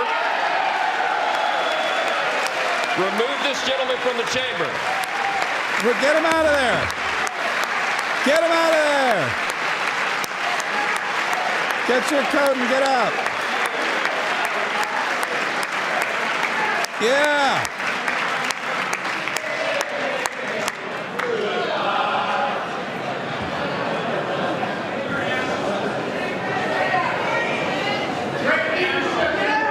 Look at this. Look how exciting this is.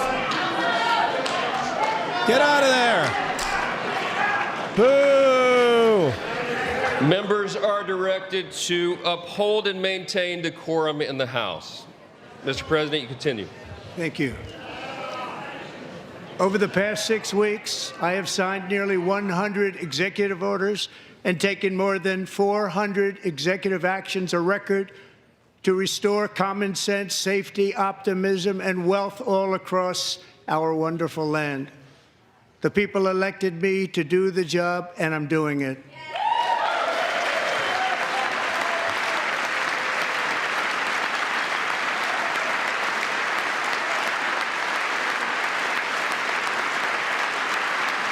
That was Al Green from Texas, by the way. He's the one that they just evicted from the House chamber. I'm pretty sure that was planned. It has been stated by many that the first month of our presidency, it's our presidency, is the most successful in the history of our nation. By many. Yay.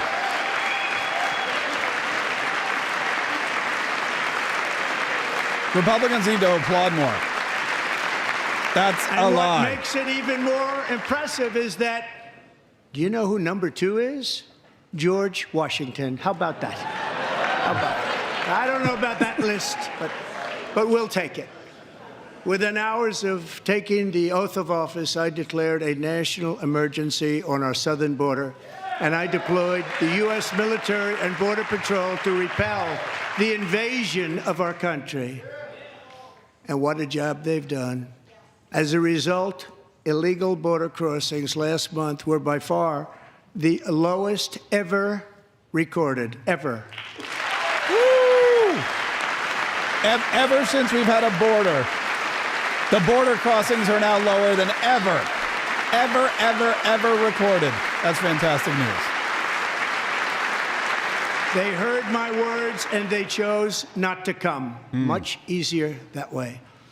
In comparison, under Joe Biden, the worst president in American history, there were hundreds of thousands of illegal crossings a month, and virtually all of them, including murderers, drug dealers, gang members, and people from mental institutions and insane asylums, were released into our country. Right into Who our would want to do that? Who, Joe Biden. This is my 5th such speech to Congress. And once again, I look at the Democrats in front of me, and I realize there is absolutely nothing I can say to make them happy or to make them stand or smile or applaud. Nothing I can do.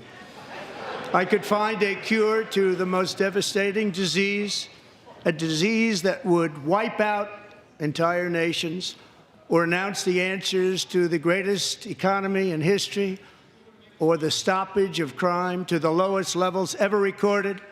And these people sitting right here will not clap, will not stand, and certainly will not cheer for these astronomical achievements. They won't do it, no matter what. Five times I've been up here. It's very sad, and it just shouldn't be this way. It is. You're sad, sad people. I'm all about Donald Trump calling out the Democrats to their face. President Trump calls out. So Democrats sitting before me, for just this one night, why not join us in celebrating so many incredible wins for America? For the good of our nation, let's work together and let's truly make America great again.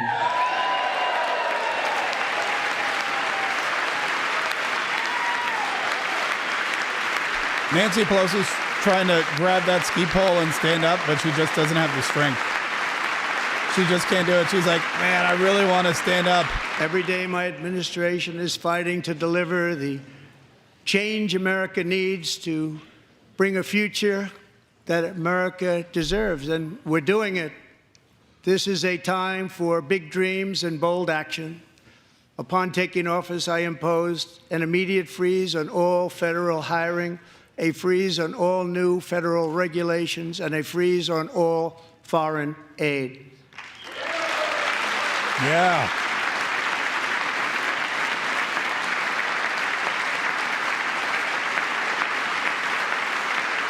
I terminated the ridiculous Green New Scam.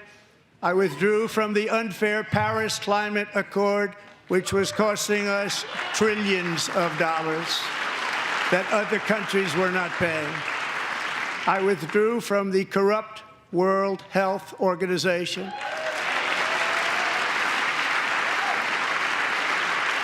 And I also withdrew from the anti-American UN Human Rights Council.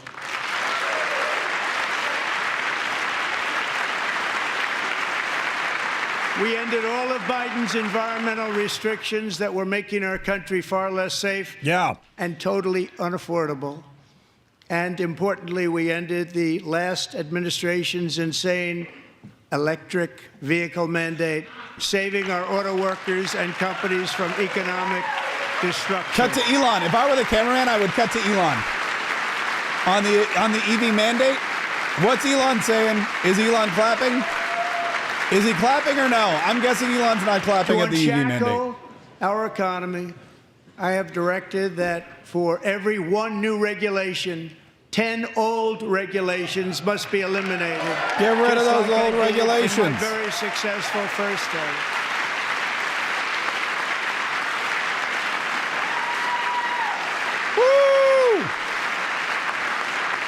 And in that first term, we set records on ending unnecessary rules and regulations like no other president had done before. We ordered all federal workers to return to the office. They will either show up for work in person or be removed from their job.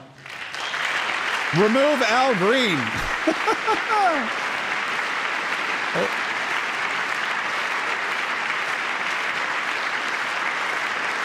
And we have ended weaponized government where, as an example, a sitting president is allowed to viciously prosecute his political opponent, like me. How did that work out? Not too good. Not too good.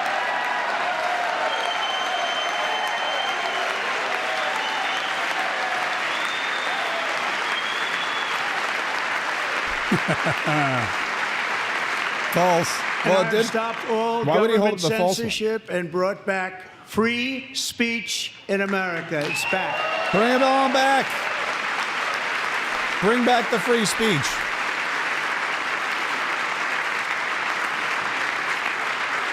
And 2 days ago, I signed an order making English the official language of the United States of America. Muy bueno.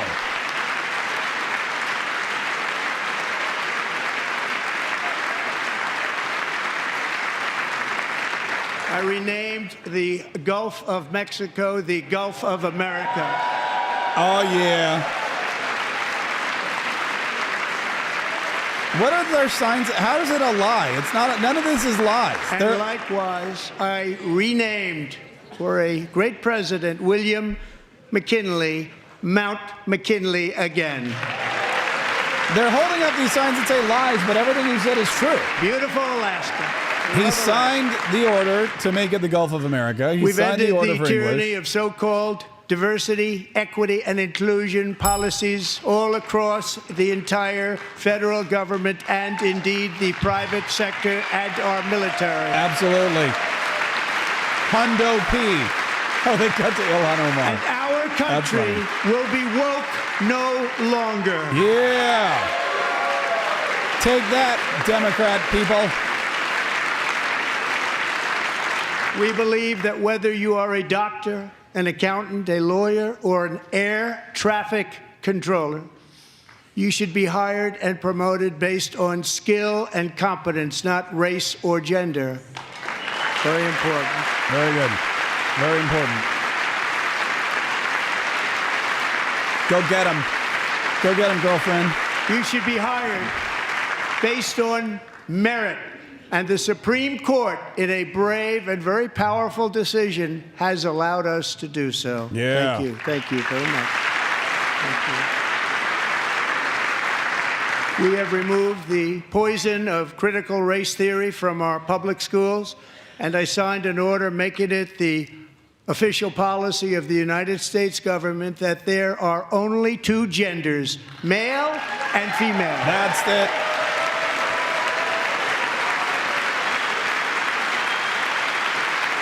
Man, I don't understand how you could just sit there and listen to all these amazing things and just not get jazzed and just get actually angry.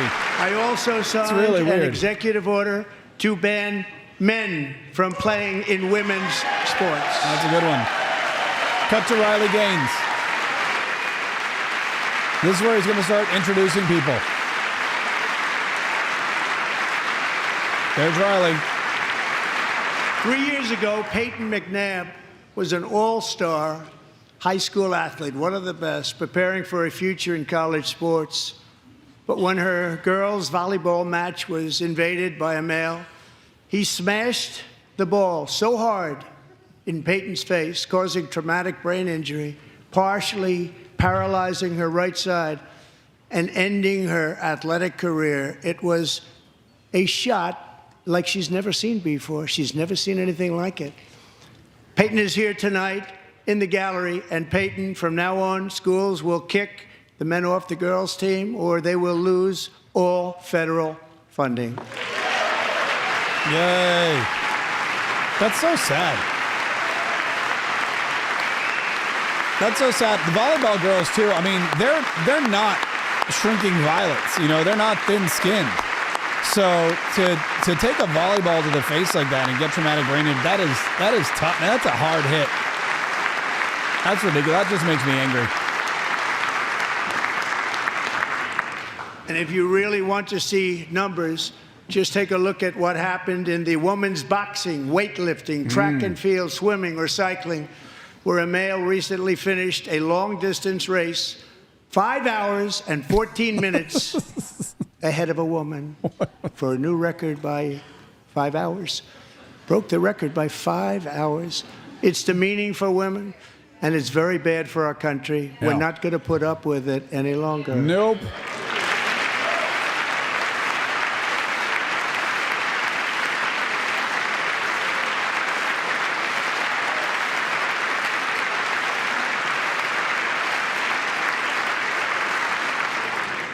What I have just described is only a small fraction of the common sense revolution that is now, because of us, sweeping the entire world. Common sense has become a common theme, and we will never go back. Never. Nope. Never going to let that happen. Common sense forever. Among my very highest priorities is to rescue our economy and get dramatic and immediate relief to working families. As you know, we inherited from the last administration an economic catastrophe and an inflation nightmare. Yes. Their policies drove up energy prices, pushed up grocery costs, and drove the necessities of life out of reach for millions and millions of Americans. They've never had anything like it. We suffered the worst inflation in 48 years, but perhaps even in the history of our country. They're not sure. As president, I'm fighting every day to reverse this damage and make America affordable again. Do it.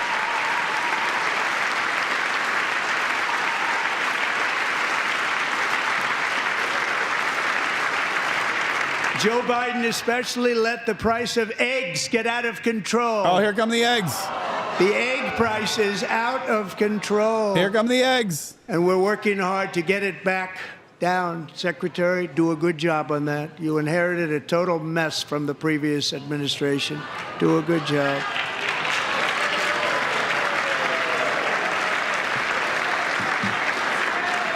Oh, who's walking out?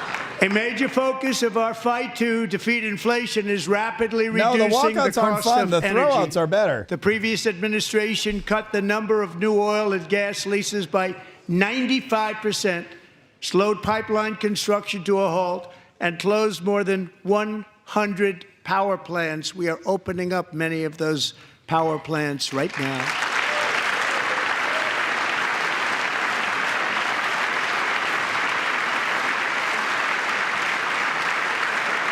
And frankly, we have never seen anything like it. That's why on my first day in office, I declared a national energy emergency. As you've heard me say many times, we have more liquid gold under our feet than any nation on earth, and by far. And now I fully authorize the most talented team ever assembled to go and get it. It's called Drill, Baby, Drill.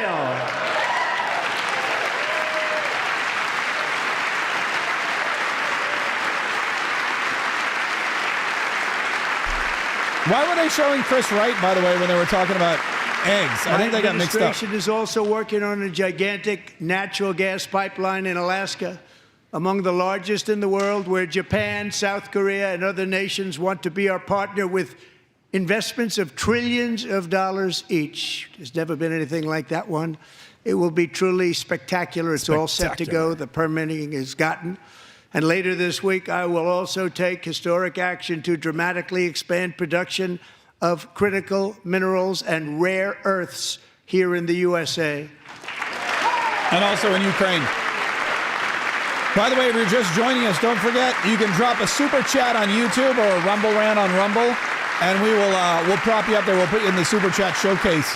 Anything at all you want to say? To combat inflation, we will not only be reducing the cost of energy, but we'll be ending the flagrant waste of taxpayer dollars. Do it. End that flagrant waste. EF dubs.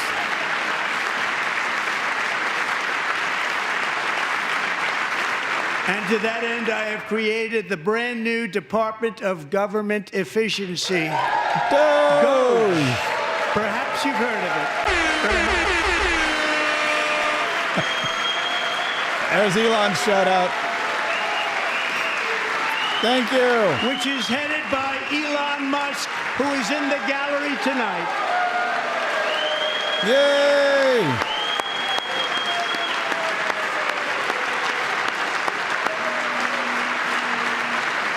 Republicans like him. Elizabeth Warren is checking her stocks. She's checking her Kalshi to see if she... He's working very hard. See He if she's didn't making need money. this. He didn't need this. Thank you very much. We appreciate it. Yeah. Everybody here, even this side, appreciates it, I believe. They just don't want to admit that. Just listen to some of the appalling waste we have already identified. Oh, this is all the Democrat $22 salaries. billion from HHS to provide free housing and cars for illegal aliens. Illegal aliens. $45 million for diversity, equity, and inclusion scholarships in Burma. $40 million to improve the social and economic inclusion of sedentary migrants. Nobody knows what that is. $8 million to promote LGBTQI+ in the African nation of Lesotho, which nobody has ever heard of. $60 million for indigenous peoples and Afro-Colombian empowerment in Central America. $60 million. $8 million for making mice transgender. This is real. $32 million for a left-wing propaganda operation in Moldova. $10 million for male circumcision in Mozambique. $20 million for the Arab Sesame Street in the Middle East. It's a program. $20 million for a program.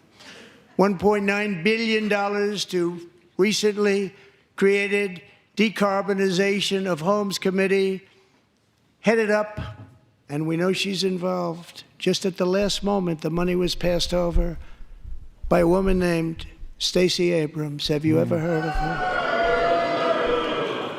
A $3.5 million consulting contract for lavish fish monitoring. $1.5 million for voter confidence in Liberia. $14 million for social cohesion in Mali. $59 million for illegal alien hotel rooms in New York City. He's a real estate developer. He's done very well. $250,000 to increase vegan local climate action innovation in Zambia. $42 million for social and behavior change in Uganda. $14 million for improving public procurement in Serbia.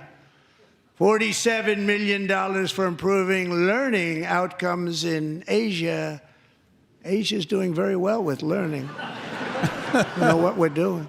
Should use it ourselves. And $101 million for DEI contracts at the Department of Education, the most ever paid, nothing even like it. Under the Trump administration, all of these scams, and they're far worse, but I didn't think it was appropriate to talk about them.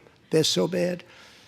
Many more have been found out and exposed and swiftly terminated by a group of very intelligent, mostly young people, headed up by Elon, and we appreciate it. We found hundreds of billions of dollars of fraud.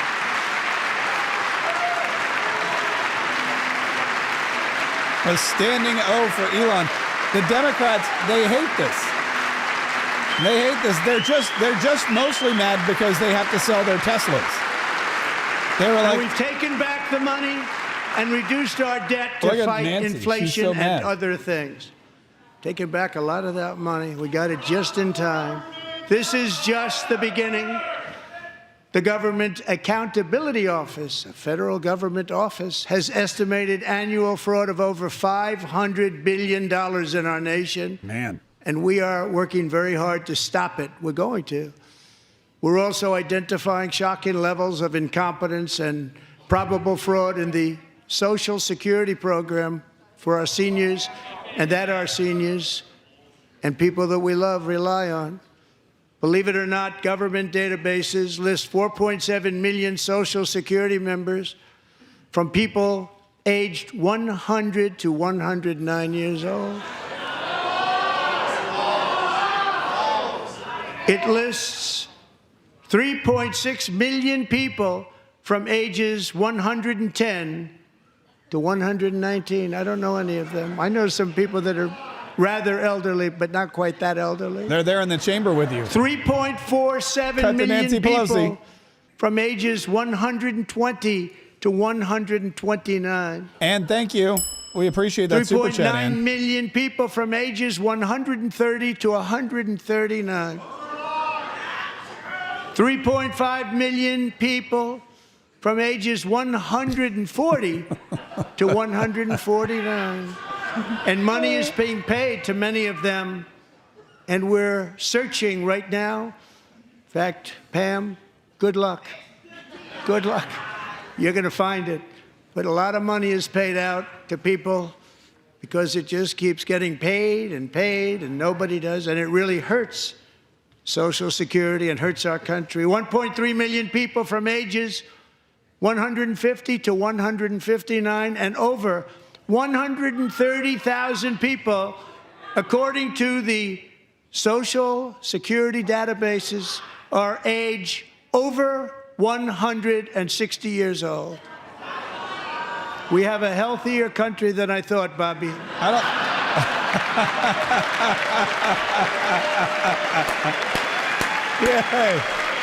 Shout out to RFK. That's funny.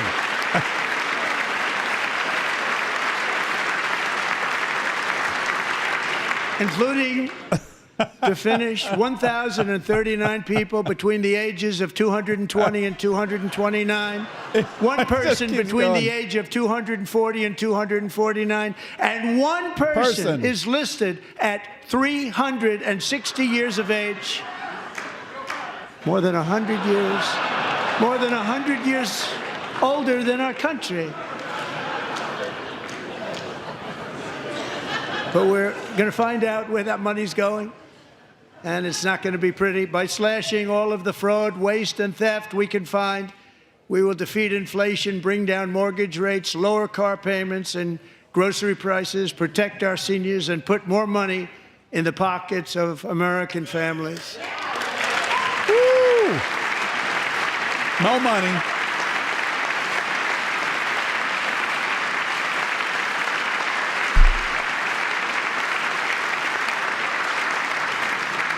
And today, interest rates took a beautiful drop, big, beautiful drop. It's about time.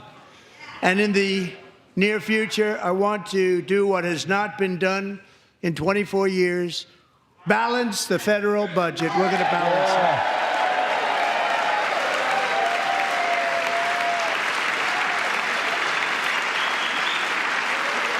Yes, balance the budget.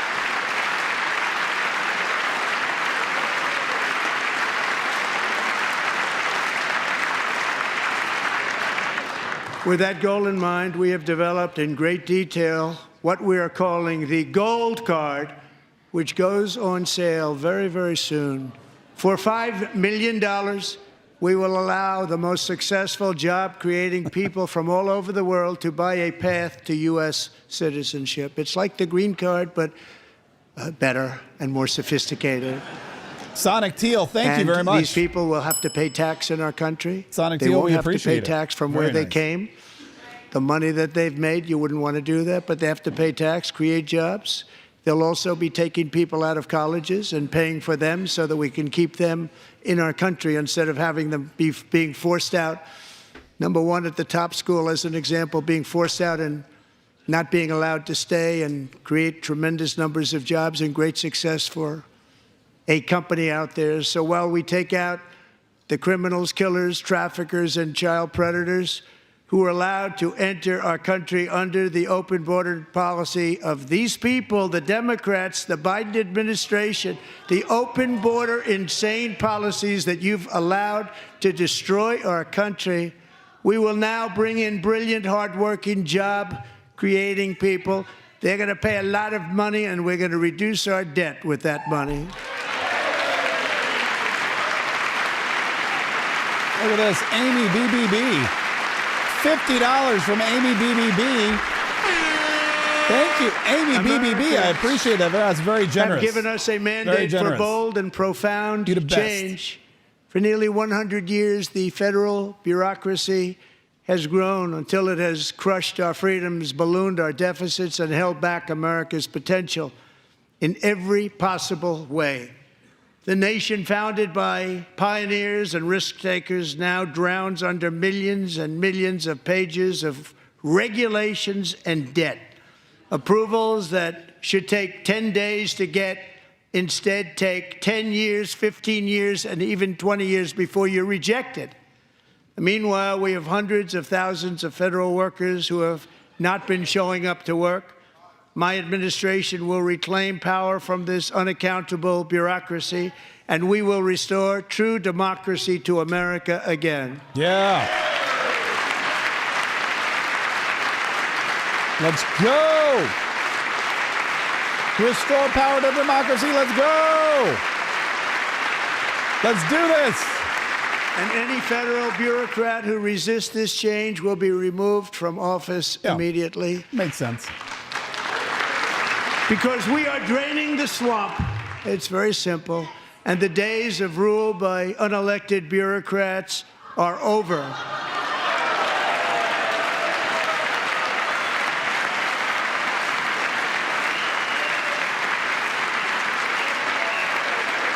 God, they're so miserable.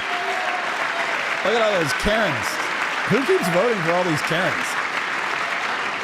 And the next phase of our plan to deliver the greatest economy in history is for this Congress to pass tax cuts for everybody. They're in there. They're waiting for you to vote. And I'm sure that the people on my right, I don't mean the Republican right, but my right here, I'm sure you're going to vote for those tax cuts, because otherwise I don't believe the people will ever vote you into office. So I'm doing you a big favor by telling you that. But I know this group is going to be voting for the tax cuts.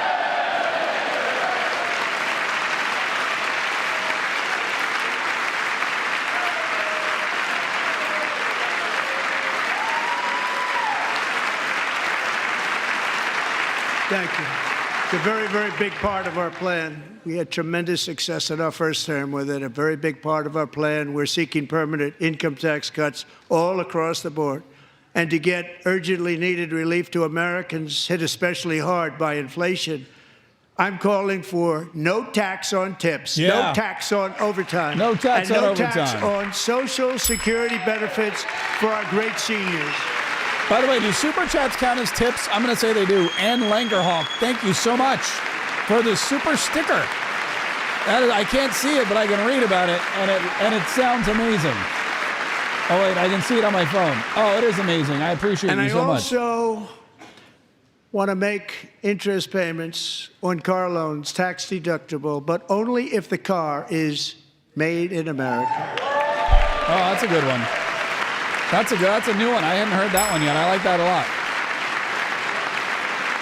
Interest payments on a made in America cars, tax deductible. And by the That's way, a good we're going to one. have growth in the auto industry like nobody's ever seen. Plants are opening up all over the place. All Deals over. are being made. I love it. Never seen. That's a combination of the election win and tariffs. Tariffs. It's a beautiful word, isn't it? That, along with our other policies, will allow our auto industry to absolutely boom. It's going to boom. Spoke to the majors today, all three, the top people, and they're so excited. In fact, already numerous car companies have announced that they will be building massive automobile plants in America, with Honda just announcing a new plant in Indiana, one of the largest anywhere in the world. Why are they showing John Thune? He's from South Dakota. That's weird. Let's show the senator from South Dakota when we talk about Indiana. Since our great victory on November 5th, a date which will hopefully go down as one of the most important in the history of our country. And he points to the Democrats. Hold up your signs. In addition, as part of our tax cuts, we want to cut taxes on domestic production and all manufacturing. Sounds good. And just as we did before, we will provide 100% expensing. It will be retroactive to January 20th, 2025. Awesome. And it was one of the main reasons why our tax cuts were so successful in our first term, giving us the most successful economy in the history of our country. First term.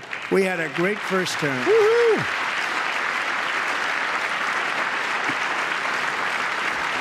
If you don't make your product in America, however, under the Trump administration, you will pay a tariff, and in some cases, a rather large one. Other countries have used tariffs against us for decades, and now it's our turn to start using them against those other countries. On average, the European Union, China, Brazil, India, Mexico, and Canada, have you heard of them? And countless other nations charge us tremendously higher tariffs than we charge them. Mm-hmm. It's very unfair. So unfair. India charges us auto tariffs higher than 100%. China's average tariff on our products is twice what we charge them. And South Korea's average tariff is 4 times higher. Think of that, 4 times higher. It's crazy. And we give so much help militarily and in so many other ways to South Korea, but that's what happens. This is happening by friend and foe. This system is not fair to the United States and never was, and so on April 2nd, I wanted to make it April 1st, but I didn't want to be accused of April Fool's Day. That's not, just one day cost us a lot of money. But we're going to do it in April. I'm a very superstitious person. April 2nd, reciprocal tariffs kick in. And whatever they tariff us, other countries, we will tariff them. That's Makes reciprocal, perfect sense. back and forth. Perfect whatever sense they to me. tax us, Tax on, tax them. off. If they do non-monetary tariffs to keep us out of their market, then we will do non-monetary barriers to keep them out of our market. There's a lot of that, too. They don't even allow us in their market. Yeah, that just means we will like take in trillions and not trillions selling of dollars cars and in create Europe jobs and like we banks have in never Canada and seen stuff like before. that.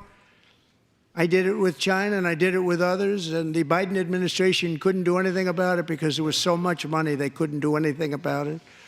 We have been ripped off for decades by nearly every country on earth, and we will not let that happen any longer. Nope. You can applaud that. You can applaud not getting ripped off. That's something to applaud for sure. Much has been said over the last 3 months about Mexico and Canada, but we have very large deficits with both of them. But even more importantly, they've allowed fentanyl to come into our country at levels never seen before, killing hundreds of thousands of our citizens and many very young, beautiful people, destroying families. Nobody's ever seen anything like it. They are, in effect, receiving subsidies of hundreds of billions of dollars. We pay subsidies to Canada and to Mexico of hundreds of billions of dollars, and the United States will not be doing that any longer. We're not going to do it any longer. Yay! Don't do it. Thanks to our America First policies we're putting into place, we have had $1.7 trillion of new investment in America in just the past few weeks. The combination of the election and our economic policies that people of SoftBank, one of the most brilliant anywhere in the world, announced a $200 billion investment. OpenAI and Oracle, Larry Ellison, announced $500 billion investment, which they wouldn't have done if Kamala had won. Kamala. Apple announced $500 billion investment. Tim Cook called me. He said, I cannot spend it fast enough. It's going to be much higher than that, I believe. They'll be building their plants here instead of in China. Makes sense. And just yesterday, Taiwan Semiconductor, the biggest in the world, most powerful in the world, has a tremendous amount, 97% of the market, announced a $165 billion investment to build the most powerful chips on earth right here in the USA.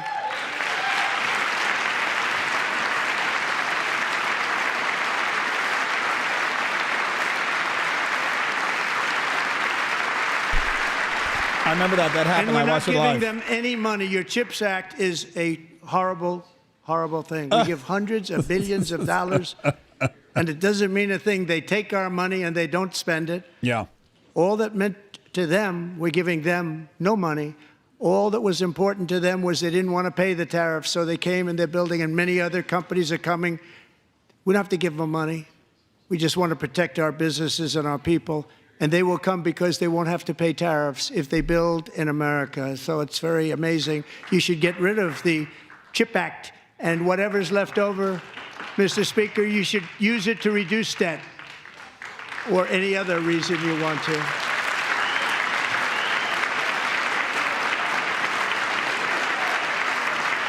Mike Johnson, stand up. Stand up. Oh, sorry, he is. Our new trade policy will also be great for the American farmer. I love the farmer. I love the Who will farmer. now be selling Who doesn't love the into farmer? our home market, the USA, because nobody is going to be able to compete with you. Because there's goods that come in from other countries and companies, they're really in a bad position in so many different ways. They're uninspected. They may be very dirty and disgusting, and they come in and they pour in, and they hurt our American farmers. The tariffs will go on agricultural product coming into America, and our farmers, starting on April 2nd, it may be a little bit of an adjustment period. We had that before when I made the deal with China, $50 billion of purchases, and I said, just bear with me, and they did. They did. Probably have to bear with me again, and this will be even better. That was great. The problem with it was that Biden didn't enforce it. He didn't enforce it. $50 billion of purchases, and we were doing great, but Biden did not enforce it, and it hurt our farmers. That guy was the worst. Our farmers are going to have a field day right now, so our farmers, have a lot of fun. Day. I love you too. Our I love farmers you too. are going to have a field day, he just said. He did not just say that. I love that.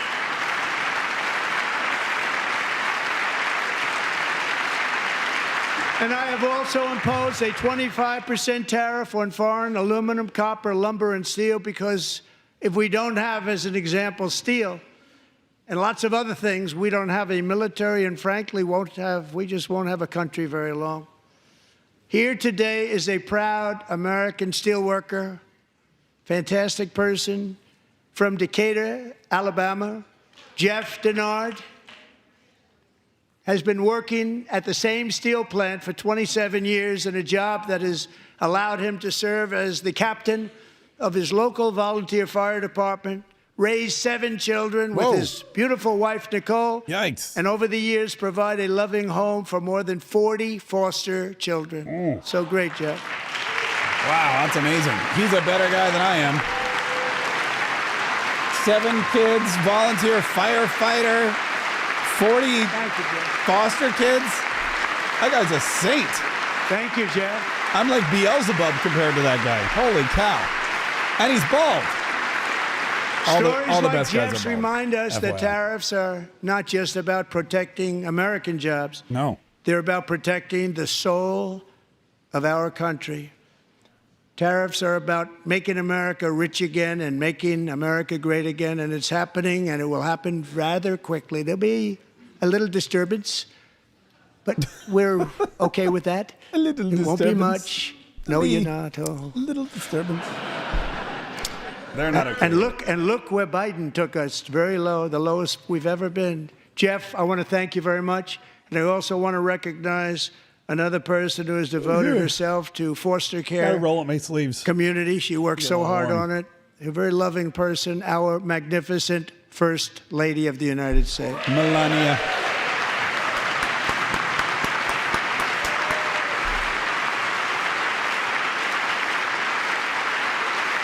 Thank you, Melania.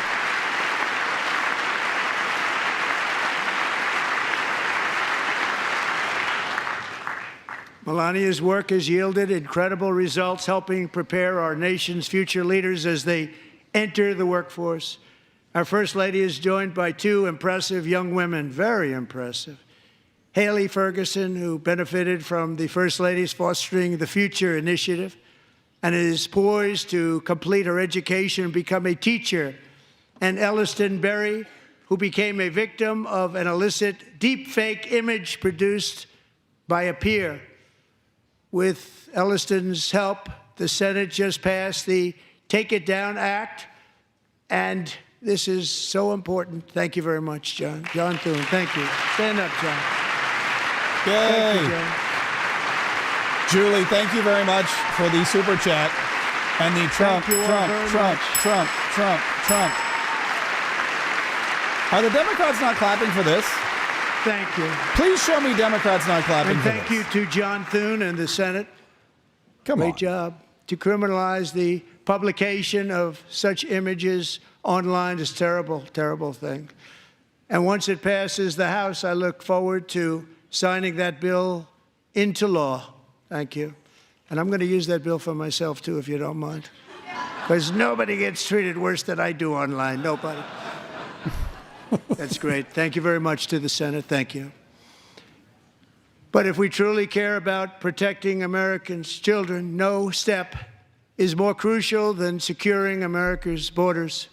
Over the past 4 years, 21 million people poured into the United States. Many of them were murderers, human traffickers, gang members, and other criminals from the streets of dangerous cities all throughout the world. Because of Joe Biden's insane and very dangerous open border policies, they are now strongly embedded in our country, but we are getting them out and getting them out fast. Get them out. Here comes Tom Homan's moment to shine. I feel a Tom Homan, Kristi Noem prop coming. Again, I want to thank Tom Homan. There, I told you. And Kristi, I want to thank you and Paul of Border Patrol. I want to thank you. What a job they've all done. Everybody, Border Patrol, ICE, law enforcement in general is incredible. We have to take care of our law enforcement. Absolutely, we do. Have to. Absolutely. Last year,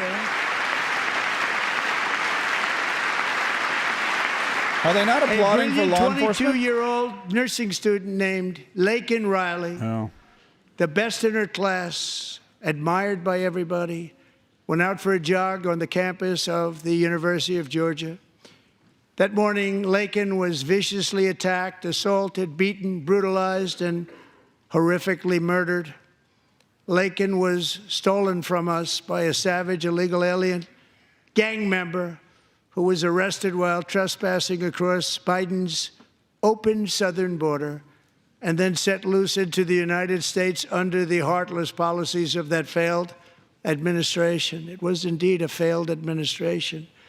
He had then been arrested and released in a Democrat-run sanctuary city, a disaster, before ending the life of this beautiful young angel. With us this evening are Laken's beloved mother, Allison, and her sister, Lauren.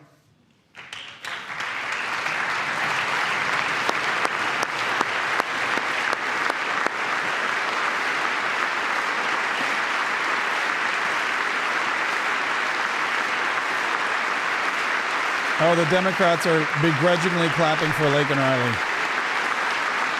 They should be standing for her.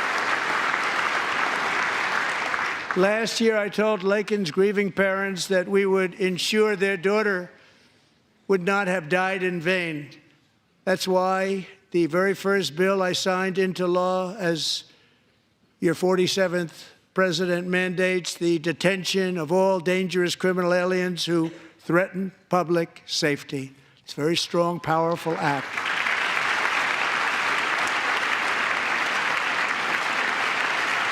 This was a speech where Joe Biden, remember, wouldn't even say her name, and Marjorie Taylor Greene was screaming at him, "Say her name, say her name!" It's and then when he did, the Laken Riley Act. He messed it all up. Allison and Lauren, America will never ever forget our beautiful Laken Hope Riley. Yay! They seem like nice people. Very sad.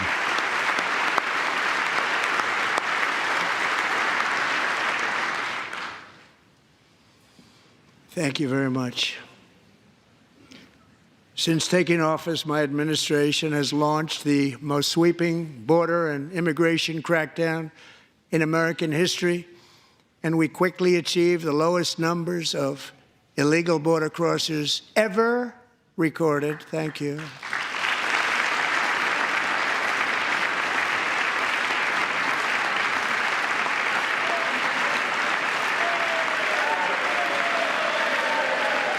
And the Democrats are so mad. They're so mad that Donald Trump has gotten the border closed. And our friends in the Democrat Party kept saying we needed new legislation. We must have legislation to secure the border. But it turned out that all we really needed was a new president.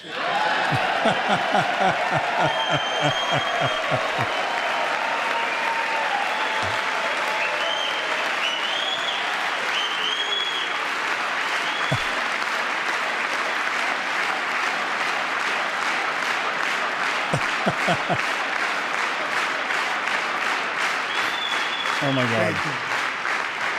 Joe Biden didn't just open our borders. He flew illegal aliens over them to overwhelm our schools, hospitals, and communities throughout the country.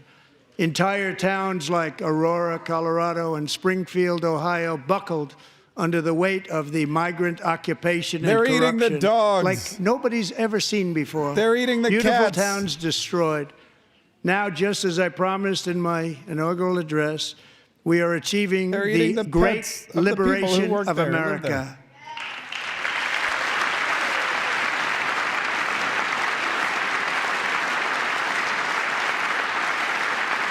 But there still is much work to be done. Here tonight is a woman I have gotten to know, Alexis Nungari from Houston. Wonderful woman. Last June, Alexis's 12-year-old daughter, her precious Jocelyn, walked to a nearby convenience store. She was kidnapped, tied up, assaulted for 2 hours under a bridge, and horrifically murdered. Arrested and charged with this heinous crime are 2 illegal alien monsters from Venezuela, released into America by the last administration through their ridiculous open border. The death of this beautiful 12-year-old girl and the agony of her mother and family touched our entire nation greatly. Alexis, I promised that we would always remember your daughter, your magnificent daughter, and earlier tonight I signed an order keeping my word to you. One thing I have learned about Jocelyn is that she loved animals so much. She loved nature. Across Galveston Bay, from where Jocelyn lived in Houston, you will find a magnificent national wildlife refuge, a pristine, peaceful, 34,000-acre sanctuary for all of God's creatures on the edge of the Gulf of America. Alexis, moments ago, I formally renamed that refuge in loving memory of your beautiful daughter, Jocelyn. So, Mr. Vice President, if you would, may I have the order?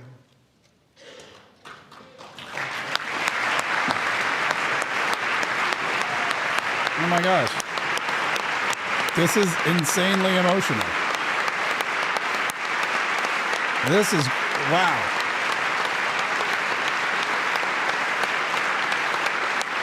That's great. Look at that.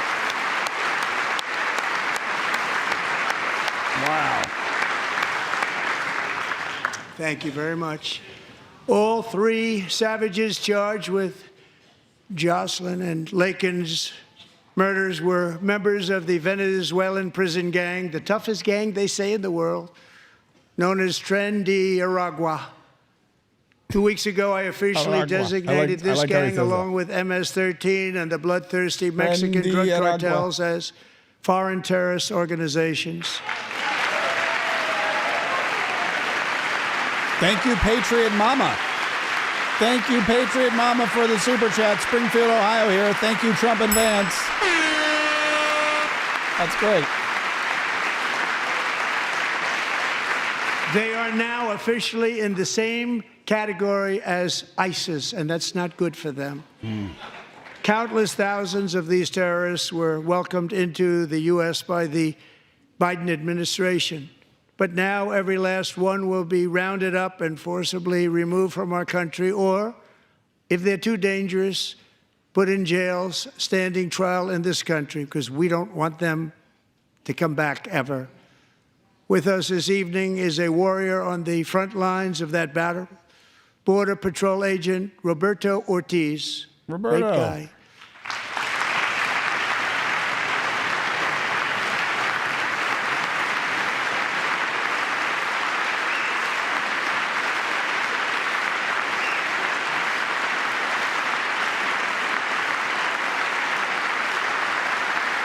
I'd like to point out how many impressive bald men there are in the audience today.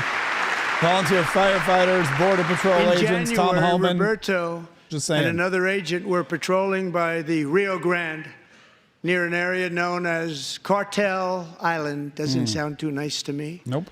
When heavily armed gunmen started shooting at them, Roberto saw that his partner was totally exposed, at great danger, and he leapt into action, returning fire and providing crucial seconds for his fellow agent to seek safety, just barely.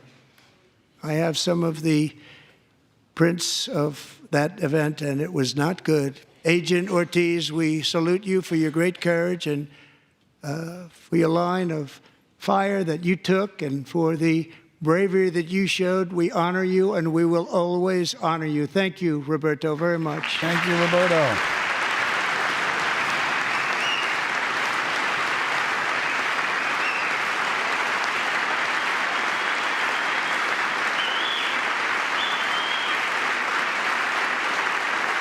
Thank you, Roberto. And I actually got to know him on my many calls to the border. He's a great gentleman.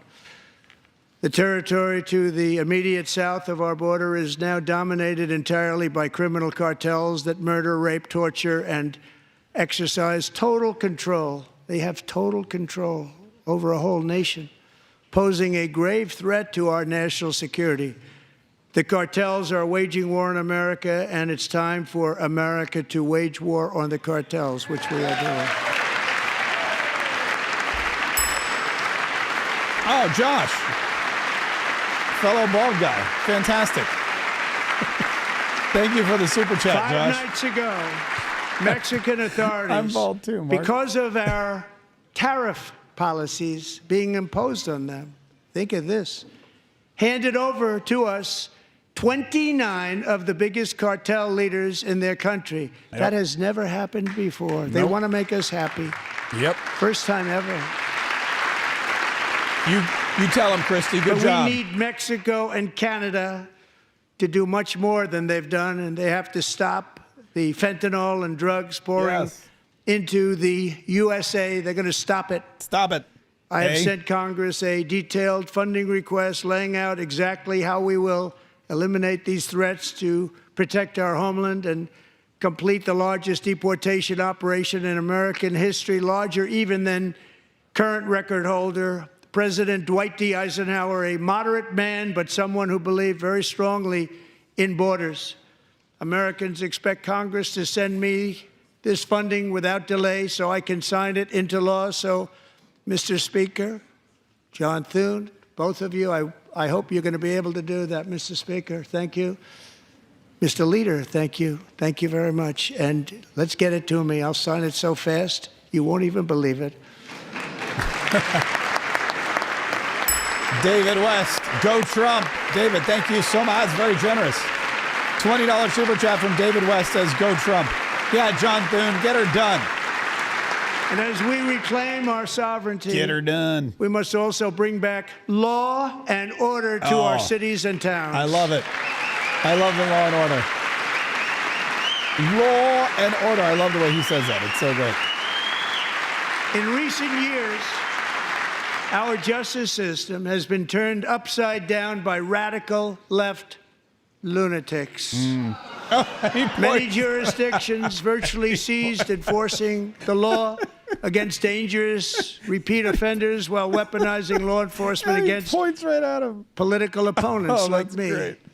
My administration has acted swiftly and decisively to restore fair, equal, and impartial justice under the constitutional rule of law, starting at the FBI and the DOJ. Pam, good luck. Cash, wherever you may be, good luck. Good luck. Pam Bondi. Good luck. So important. Going to do a great job. Cash. Oh, there's Cash. She's in the back. Thank you, Cash. Get us those Epstein files. Go bust some heads in the Southern District of New York. Go bust some heads. They've already started very strong. They're going to do a fantastic job. You're going to be very proud of them. We're also once again giving our police officers the support, protection, and respect they so dearly deserve. They have to get it. They have such a hard, dangerous job, but we're going to make it less dangerous. The problem is the bad guys don't respect the law, but they're starting to respect it, and they soon will respect it. This also includes our great fire departments throughout the country. Our firemen and women are unbelievable people, and we'll never forget them. And besides that, they voted for me in record numbers, so I have no choice. Of course they did. Of course they did. 1 year ago this month, 31-year-old New York police officer Jonathan Diller, unbelievably wonderful person and a great officer, was gunned down at a traffic stop on Long Island. I went to his funeral. The vicious criminal charged with his murder had 21 prior arrests, and they were rough arrests, too. He was a real bad one. The thug in the seat next to him had 14 prior arrests and went by the name of Killer. He was Killer. He killed other people, they say, a lot of them. I attended Officer Diller's service, and when I met his wife and one-year-old son, Ryan, it was very inspirational, actually. His widow's name is Stephanie, and she is here tonight. Stephanie, thank you very much, Stephanie. Thank you very much.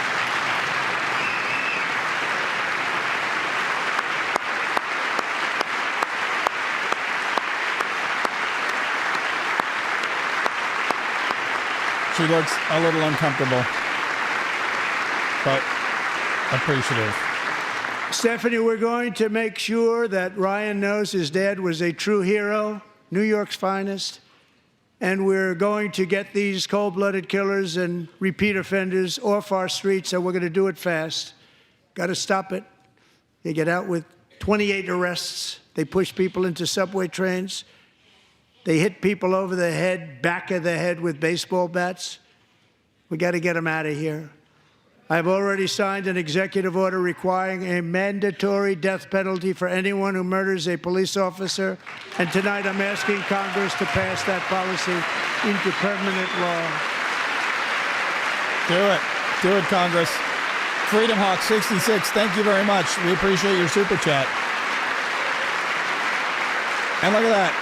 Nobody on the left is applauding. Oh, there's one lady in pink in the back applauding. For a new crime bill getting tough on repeat offenders while enhancing protections for America's police officers so they can do their jobs without fear of their lives being totally destroyed.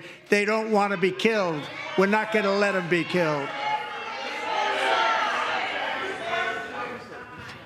Joining us in the gallery tonight is a young man who truly loves our police. His name is DJ Daniel. He is 13 years old, and he has always dreamed of becoming a police officer. Oh my God, he has a mustache. He's 13 and he has a mustache? That's amazing. Yay, DJ Daniel. I like it. He's dressed like a cop.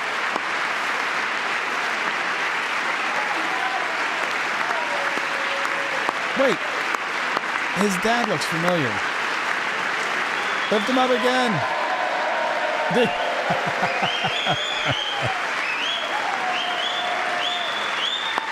He's like, all right, put me down. But in 2018, DJ was diagnosed with brain cancer. Oh. The doctors gave him 5 months at most to live. That was more than 6 years ago.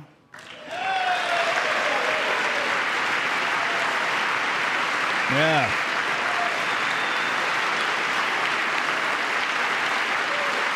Good job.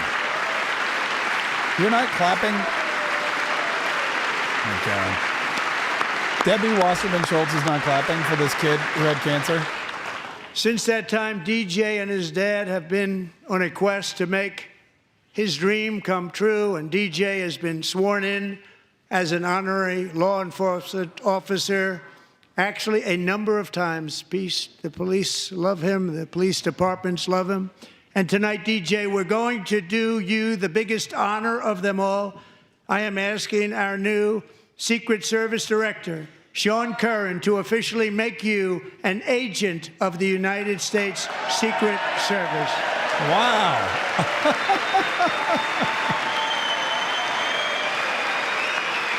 Oh, there he is. Put him down, swear him in. Look at that. That's great. That's great. Oh my God, that is so great. DJ.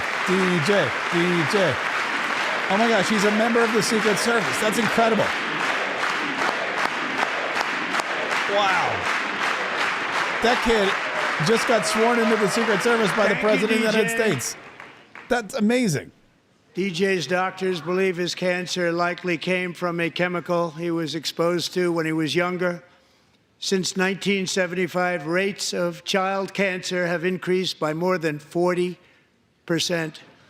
Reversing this trend is one of the top priorities for our new presidential commission to make America healthy again, chaired by our new Secretary of Health and Human Services, Robert F. Kennedy, Jr.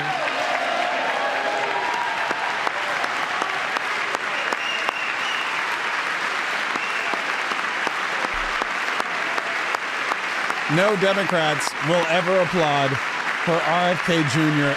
ever again. He could cure cancer. They're not going to applaud. Oh, look, Susie Wiles. With the name Kennedy, you would have thought everybody over here would have been cheering. That's exactly what. How quickly they forget. That's exactly what Our goal is to get toxins out of our environment, poisons out of our food supply, and keep our children healthy and strong. As an example, not long ago, and you can't even believe these numbers, 1 in 10,000 children had autism, 1 in 10,000. And now it's 1 in 36. There's something wrong. 1 in 36. Think of that. So we're going to find out what it is, and there's nobody better than Bobby and all of the people that are working with you. You have the best to figure out what is going on. Okay, Bobby? Good luck. It's a very important job. Thank you.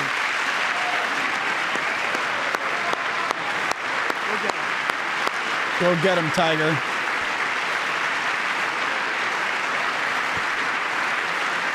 Go get him. Thank you. My administration is also working to protect our children from toxic ideologies in our schools. A few years ago, January Littlejohn and her husband discovered that their daughter's school had secretly socially transitioned their 13-year-old little girl. Teachers and administrators conspired to deceive January and her husband while encouraging her daughter to use a new name and pronouns. They, them pronoun, actually, all without telling January, who is here tonight and is now a courageous advocate against this form of child abuse. Yes. January, thank you. Crazy. Thank you. Thank you very much.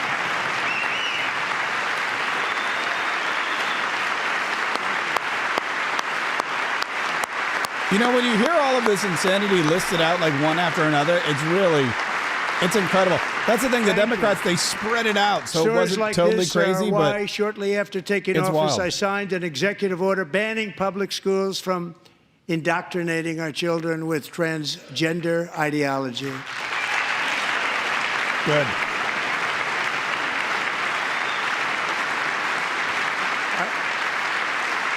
I also signed an order to cut off all taxpayer funding to any institution that engages in the sexual mutilation of our youth. Also good. Net positive.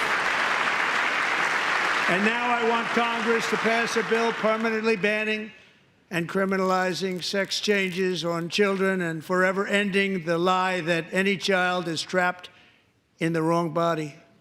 This is a big lie.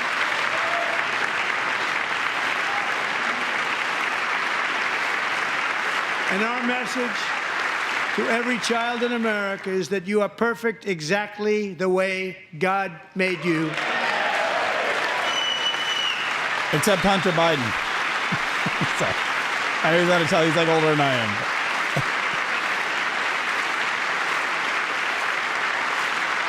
Because we're getting wokeness out of our schools and out of our military, and it's already out, and it's out of our society. We don't want it. Wokeness is trouble. Wokeness is bad. It's gone. It's gone. And we feel so much better for it, don't we? Don't we feel better? Oh, Mike Johnson feels good. Our service members won't be activists and ideologues. They will be fighters and warriors. They will fight for our country. And Pete, congratulations. Secretary of Defense, congratulations.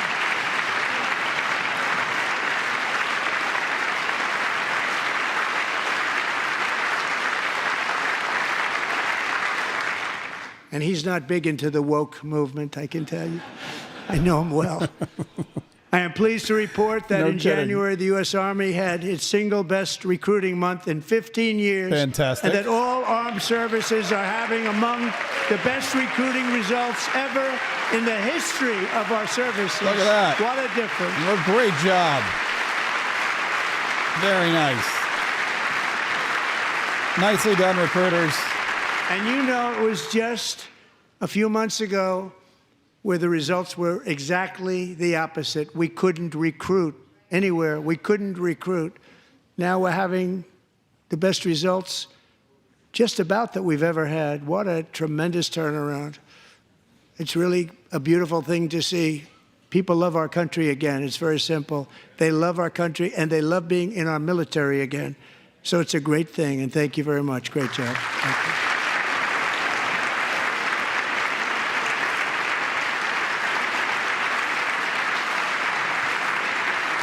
We're joined tonight by a young man, Jason Hartley, who knows the weight of that call of duty. Jason's father, grandfather, and great-grandfather all wore the uniform. Jason tragically lost his dad, who was also a Los Angeles County Sheriff's deputy when he was just a boy, and now he wants to carry on the family legacy of service. Jason is a senior in high school, a 6-letter varsity athlete, a really good athlete, they say, a brilliant student with a 4.46, that's good, GPA. And his greatest dream is to attend the U.S. Military Academy at West Point. Wow. He needs some grades. Oh, he's with Elon.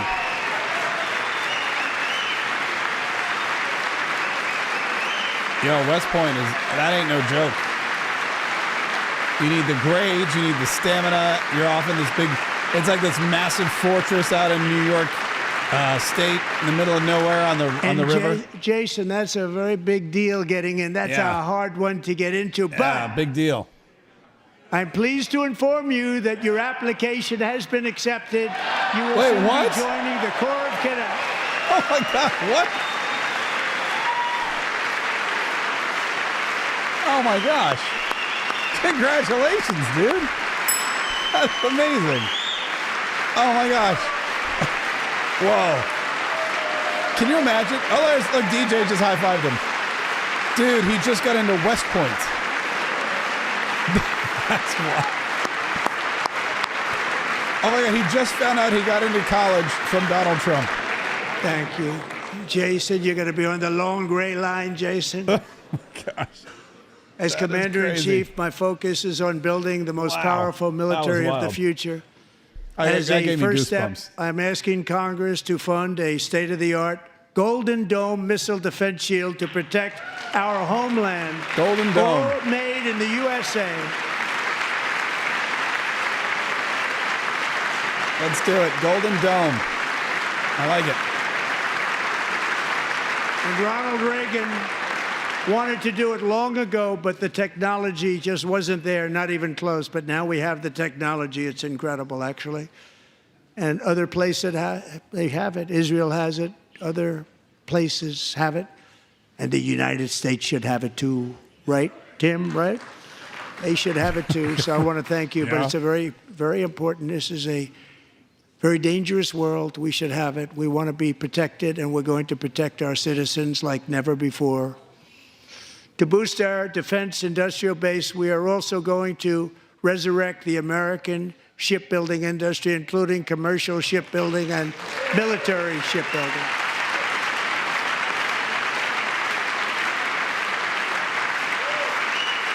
And for that purpose, I am announcing tonight that we will create a new Office of Shipbuilding in the White House and offer special tax incentives to bring this industry home to America where it belongs. We used to make so many ships.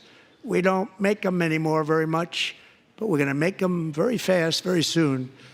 It will have a huge impact. To further enhance our national security, my administration will be reclaiming the Panama Canal. Yes, do it. And we've already started doing it.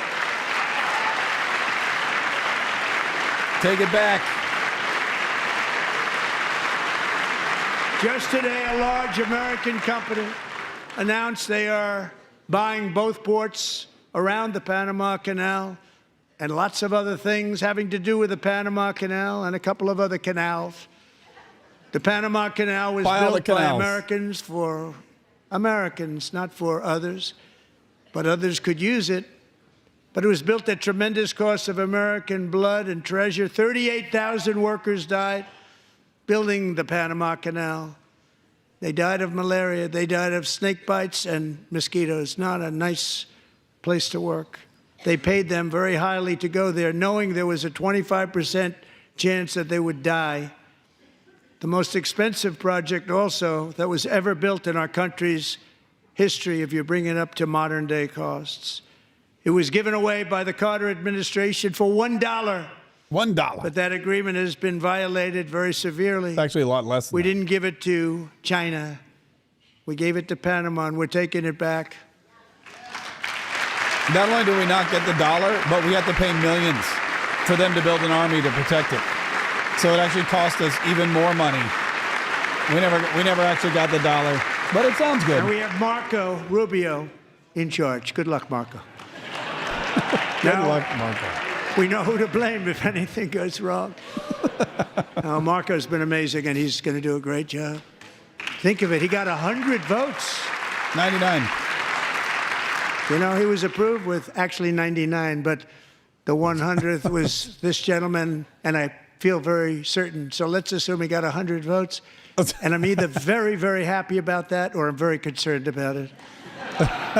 But he's already proven. I mean, he's a great gentleman. He's respected by everybody, and we appreciate you voting for Marco. He's going to do a fantastic job. Thank you. Well, that was very nice. He's doing a great job. We appreciate you voting for Marco.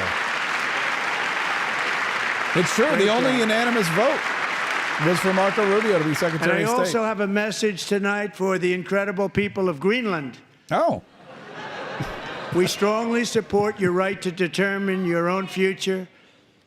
And if you choose, we welcome you into the United States of America. We need Greenland for national security and even international security, and we're working with everybody involved to try and get it. But we need it really for international world security. And I think we're going to get it. One way or the other, we're going to get it. We will keep you safe. We will make you rich, and together we will take Greenland to heights like you have never thought possible before. It's a very small population, but very, very large piece of land and very, very important for military security. America is once again standing strong against the forces of radical Islamic terrorism. Yeah.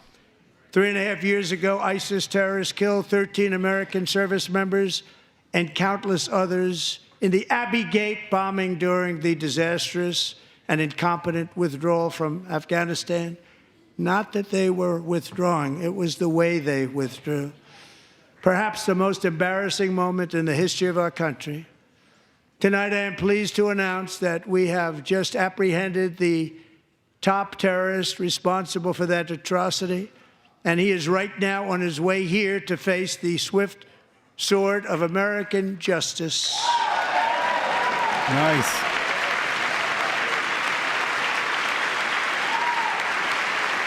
Yay, swift sword of American justice.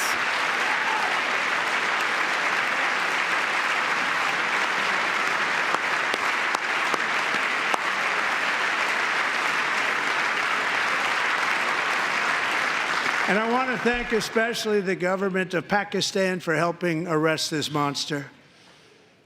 This was a very momentous day for those 13 families who I actually got to know very well, most of them, whose children were murdered, and the many people that were so badly, over 42 people, so badly injured on that fateful day in Afghanistan. What a horrible day. Such incompetence was shown that when Putin saw what happened, I guess he said, wow, maybe this is my chance. That's how bad it was. Should have never happened. Grossly incompetent people.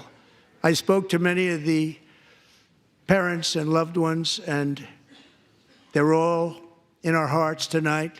Just spoke to them on the phone. We had a big call. Every one of them called, and everybody was on the line, and they did nothing but cry with happiness. They were very happy, as happy as you can be under those circumstances. Their child, brother, sister, son, daughter was killed for no reason whatsoever. In the Middle East, we're bringing back our hostages from Gaza. In my first term, we achieved one of the most groundbreaking peace agreements in generations, the Abraham Accords.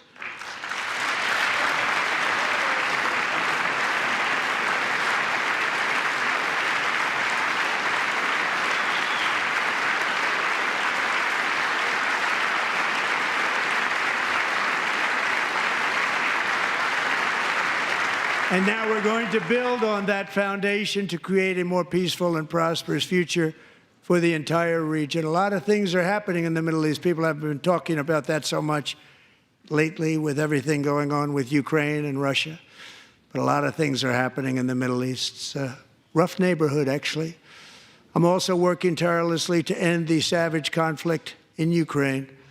Millions of Ukrainians and Russians have been needlessly killed or wounded in this horrific and brutal conflict with no end in sight.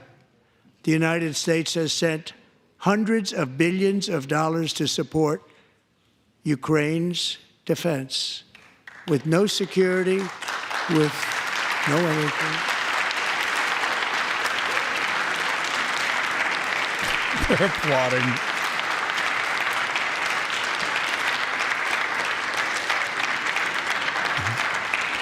Do you want to keep it going for another 5 years? Yeah, you would say Pocahontas says yes.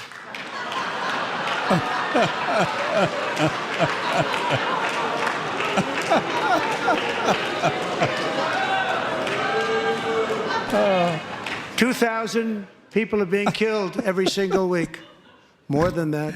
Pocahontas. They're Russian young people. They're Ukrainian young people. They're not Americans. But I want it to stop. Meanwhile, Europe has sadly spent more money buying Russian oil and gas than they have spent on defending Ukraine, by far. Think of that. They've spent more buying Russian oil and gas than they have defending.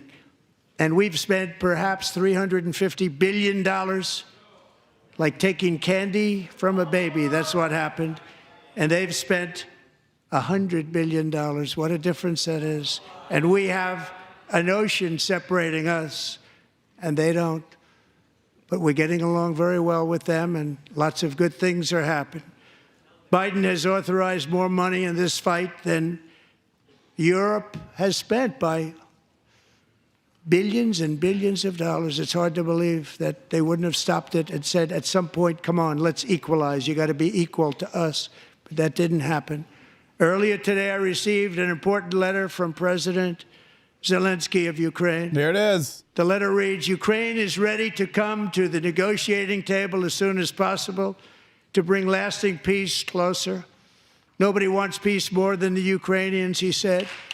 My team and I stand ready to work under President Trump's strong leadership to get a peace that lasts. We do really value how much America has done to help Ukraine maintain its sovereignty and independence. Regarding the agreement on minerals and security, Ukraine is ready to sign it at any time that is convenient for you. I appreciate that he sent this letter, just got it a little while ago. Simultaneously, we've had serious discussions with Russia and have received strong signals that they are ready for peace. Wouldn't that be beautiful? Wouldn't that be beautiful? Why are the Democrats not applauding this? Oh, that guy's wearing a Ukraine tie. You can applaud. You can applaud. You can do it. You got the Ukraine tie on. You can applaud this, guys. Wouldn't that be beautiful? It's okay to applaud peace in Ukraine. It's okay to applaud the end of war. Doesn't matter that it was Trump's doing. It's okay. It's time to stop this madness. It's time to halt the killing. Yes. It's time to end this senseless war. If you want to end wars, you have to talk to both sides. Nearly 4 years ago, amid rising tensions, a history teacher named Mark Fogel was detained in Russia and sentenced to 14 years in a penal colony. Rough stuff.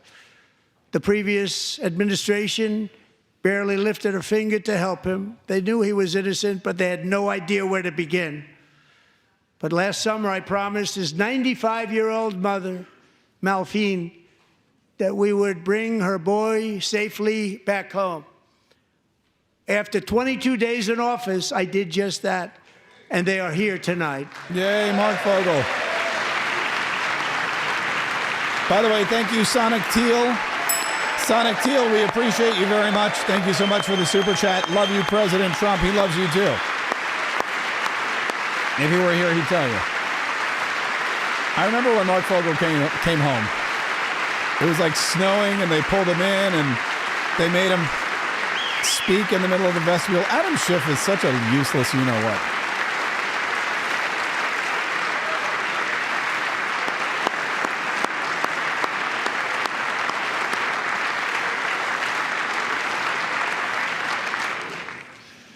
To Mark and his great mom, we are delighted to have you safe and sound and with us.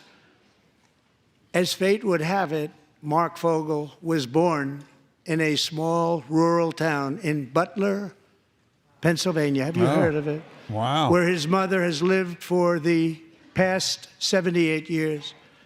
Wow. I just happened to go there last July 13th for a rally. That was not pleasant. Why are they laughing? And that is where I met his beautiful mom right before I walked onto that stage. Yeah. And I told her I would not forget what she said about her son. And I never did I? Never forgot. Less than 10 minutes later, at that same rally, gunfire rang out, and a sick and deranged assassin unloaded 8 bullets from his sniper's perch into a crowd of many thousands of people. My life was saved by a fraction of an inch, but some were not so lucky. Corey Comparator was a firefighter, a veteran, a Christian, a husband, a devoted father, and above all, a protector. When the sound of gunshots pierced the air, it was a horrible sound. Corey knew instantly what it was and what to do.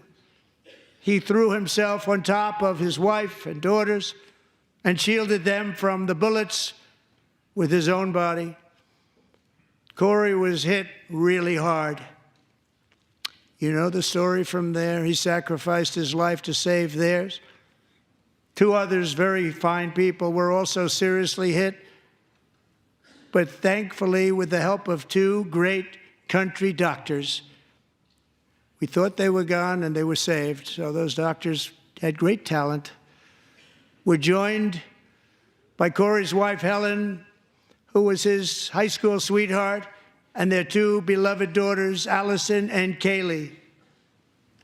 Thank you.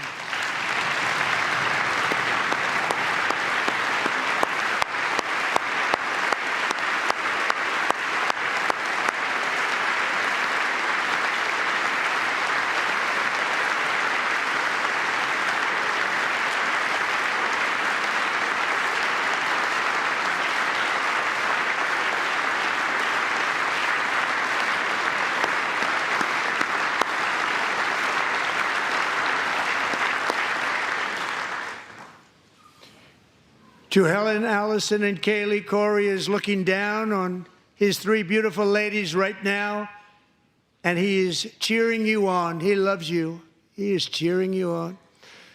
Corey was taken from us much too soon, but his destiny was to leave us all with a shining example of the selfless devotion of a true American patriot. It was love like Corey's that built our country, and it's love like Corey's that is going to make our country more majestic than ever before. I believe that my life was saved that day in Butler for a very good reason. I was saved by God to make America great again. I believe that. Thank you. Thank you.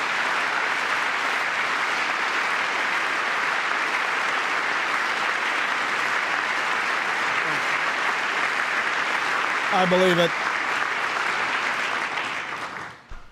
Thank you very much. From the patriots of Lexington and Concord to the heroes of Gettysburg and Normandy, from the warriors who crossed the Delaware to the trailblazers who climbed the Rockies, and from the legends who soared at Kitty Hawk to the astronauts who touched the moon, Americans have always been the people who defied all odds, transcended all dangers, made the most extraordinary sacrifices, and did whatever it took to defend our children, our country, and our freedom.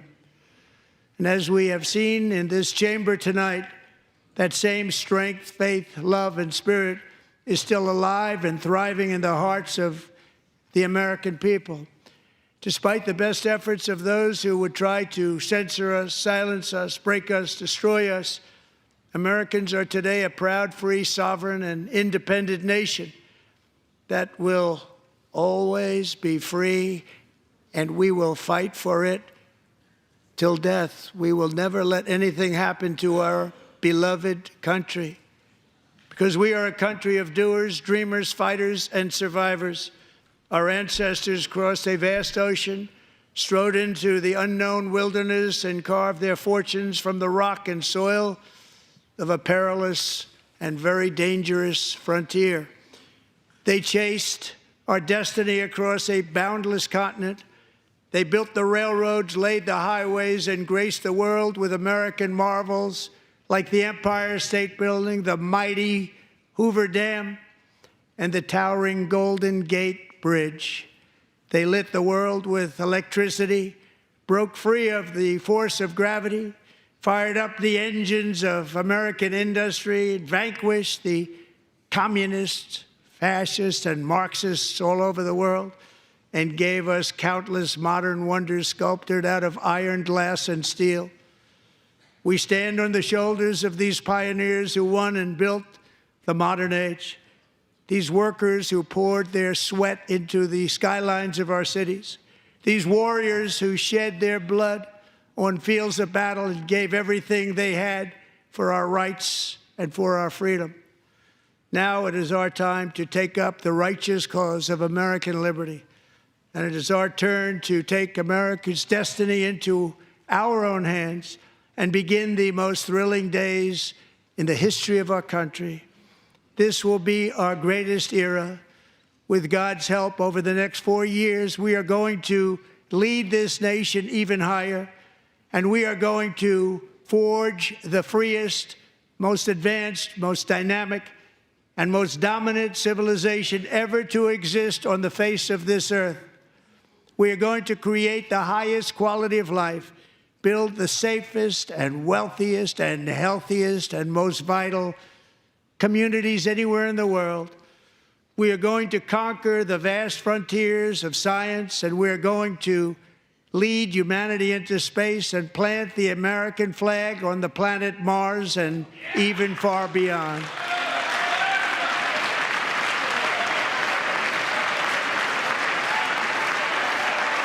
Did Elon yell out, by the way, when he said Mars? I heard somebody go, yeah. Was that Elon? Yeah, I imagine if it was anyone, it was him. And through it all, we are going to rediscover the unstoppable power of the American spirit. And we are going to renew unlimited promise of the American dream. Every single day, we will stand up and we will fight, fight, fight for the country our citizens believe in and for the country our people deserve.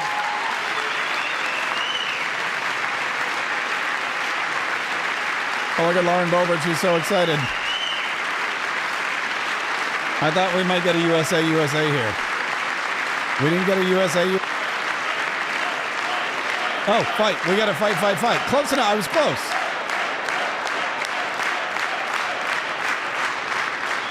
My fellow Americans, get ready for an incredible future, because the golden age of America has only just begun.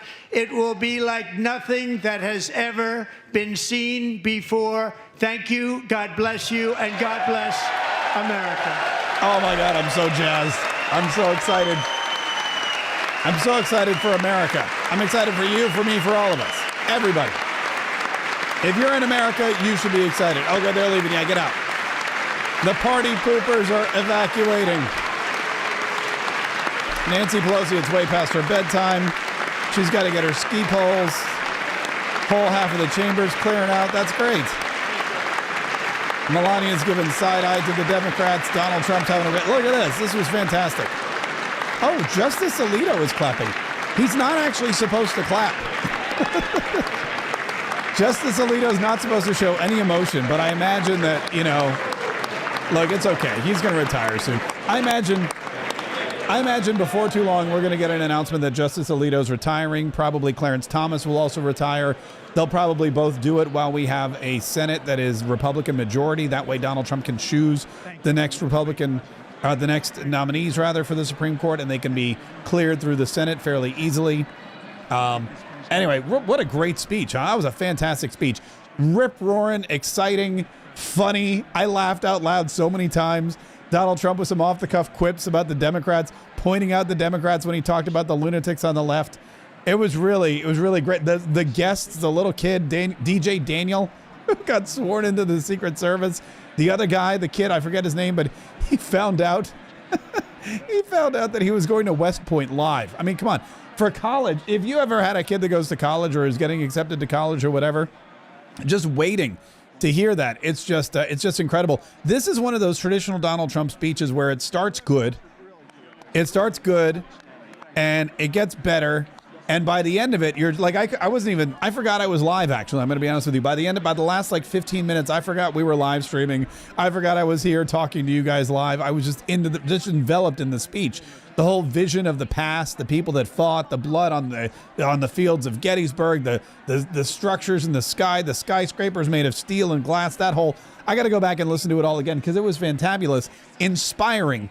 It was epic, really, in a lot of ways, and it just goes to show exactly what Donald Trump's vision for America has always been and always will be. And look, and he's honest. He's flat out honest. When he was talking to the farmers, he was like, this is going to be a fantastic time. We are going to get you back into a place of massive prosperity. It's going to take a bit. You're going to feel the effects for just a little bit, but please bear with me because I know what I'm doing works. I know how tariffs work. I know how the economy works. I know how these deals work. I know how to make American agriculture great again. I've done it before, and I'm going to do it for you. You just got to, give me a little breathing room. But it was really a fantastic speech, and a lot of the people that he brought with him, a lot of the guests in the gallery, you could tell that they were appreciative, thankful for President Donald Trump. He signed the order that named the park after that young girl who was killed by the illegal immigrants, by the Tren de Aragua thugs, the 12-year-old. I mean, imagine that. Yeah, my daughter loved the zoo. She worked at the zoo. She loves animals. Yeah, having that, naming a wildlife refuge after her is just, it's an incredible thing. And these are the kinds of things, these are the kinds of moments that America's made for, that presidents, this is what presidents are elected for. These are the kinds of things that we should be celebrating. And the fact that these people, that these lunatics on the left, like he said, they didn't want any of it, man. They were having none of it. They wouldn't even applaud for like the law enforcement officials. It's really sad, and it's really kind of pathetic. And the whole thing with Al Green just disrespecting President Trump from the get-go, I imagine that whole thing was planned, and we'll talk more about this tomorrow. But I imagine the whole Al Green thing was planned. I'm pretty sure he was like, look, I'm going to skip this whole thing because I don't want to go. And someone else was like, no, don't skip it. Just come. And at the very beginning, when he starts talking, just start screaming and yelling, and then they'll have to throw you out, and it'll be like a big scene. And Al Green was probably like, all right, I'll do that. I guarantee it was planned. Just like those 22 videos we saw of the Democrats who were all saying the same thing over and over again on social media because they have no creativity or intelligence or social media skill. Anyway, look, a fantastic speech. Donald Trump now, he's going to leave. He's going to, kiss some people on the cheeks. He's going to hug the blondes. He's going to shake hands. He's going to make his way, I assume. I guess he's going back to the White House. Probably he'll go back to work. I imagine, Donald Trump he's not really, it's only 11. He's going to be up for a little while. He's not going to be going to bed anytime soon. And then tomorrow he's going to wake up and do it all over again. It's back to work. Zelensky's going to have to sign this minerals agreement. We just talked about that. We heard about that today.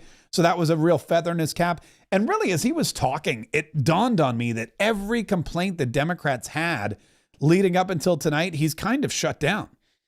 And he kind of shut down every complaint. He took the wind out of all their sails. He stole all their thunder. And all they could do was just sit there and yell and scream and dress in pink and look stupid, which is really, that's what you really want to do. You really want to defang your opponent. You really want to, disarm them. And Donald Trump disarmed the Democrats in a way that I don't think they were prepared for. They didn't bring eggs. I don't really think they were noisemakers. Oh, was that Laura Ingraham? Thank you. Yes, sir. There's Lauren Boebert. Thank you. Love you, Mr. President. Yes. Mr. President. Thank you, everybody. Look at this beautiful. New congressman from Eastern Washington. We've never met. Michael Baumgartner. I was one of Mike Leach's best friends. He thinks very highly of you. He was tremendous. He was a great guy. This guy introduced himself as new congressman. Mr. Jr., you did a great job. Yeah, thank you. Home run, Mr. President. Home run. That was a good one. President, good to see you, sir. Appreciate it. Good job. Thank you very much. Looking good. Look at him. I need to talk to you about some buildings, some public buildings. You let me know. I need to talk to you about buildings. They're like, okay, great speech. I need to talk to you about public buildings. So anyway, that's it. The president is now leaving the chamber, and everyone else will be filing out after the president leaves, and everyone else is going to file out. And I imagine he'll go. I guess there's going to be an official gaveling closed, or maybe we've already done that. And then they'll leave and they'll go home. So that's that. Listen, this was so much fun. How fun was this? Now, tomorrow night, we don't have another State of the Union address, unfortunately, but I do have a live event that I'm hosting, and it's called Make $1 for Every Follower You Have. This is a live event. It's a masterclass. I'm going to be back right here in this very chair, and I'm going to be teaching all kinds of fantastic social media secrets. So if you have a business and you use social media and you want to market and you want to take advantage of the new it's the new golden age. So if you want to take advantage of the new golden age and use social media to do it, you should definitely join my Dollars for Followers masterclass. Look at this. Julie R just registered. Look like Bobby Gongs is in. That's fantastic. It's just an hour. And it's not just an hour, but it's an hour that's going to teach you how to make money on social media with your following and your message and your passion, just like I do, just like Donald Trump does. $17, and it happens tomorrow night. It's dollarsforfollowers.com if you want to join us. Dollarsforfollowers.com if you'd like to join us. And if you want, there's a link in the description of this video on YouTube. I think wherever you're watching, there's a link in this description, but it's going to be so much fun. I'm going to teach you some of the secrets that I've learned over the last 15 years of posting on social media and the last 15 years of doing it in a way that gets me, that I can make a living from it. So it really, and it's going to be fun too. It's going to be fun. It's not going to be like just, like this. We're not going to talk about politics, but we are going to have a blast.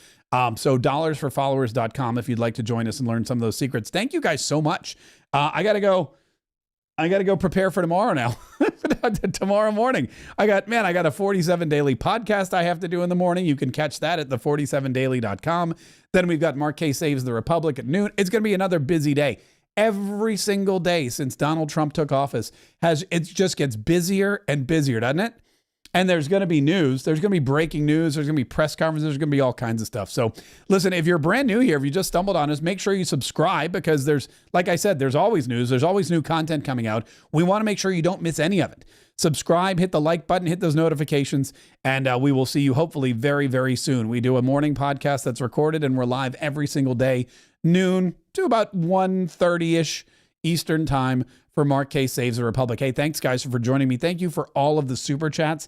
Thank you for all the Rumble rants. Thanks for your generosity. Thanks for your patriotism. Thanks so much for being here. I love all you guys, and we will see you tomorrow. USA, USA. Oh, kids are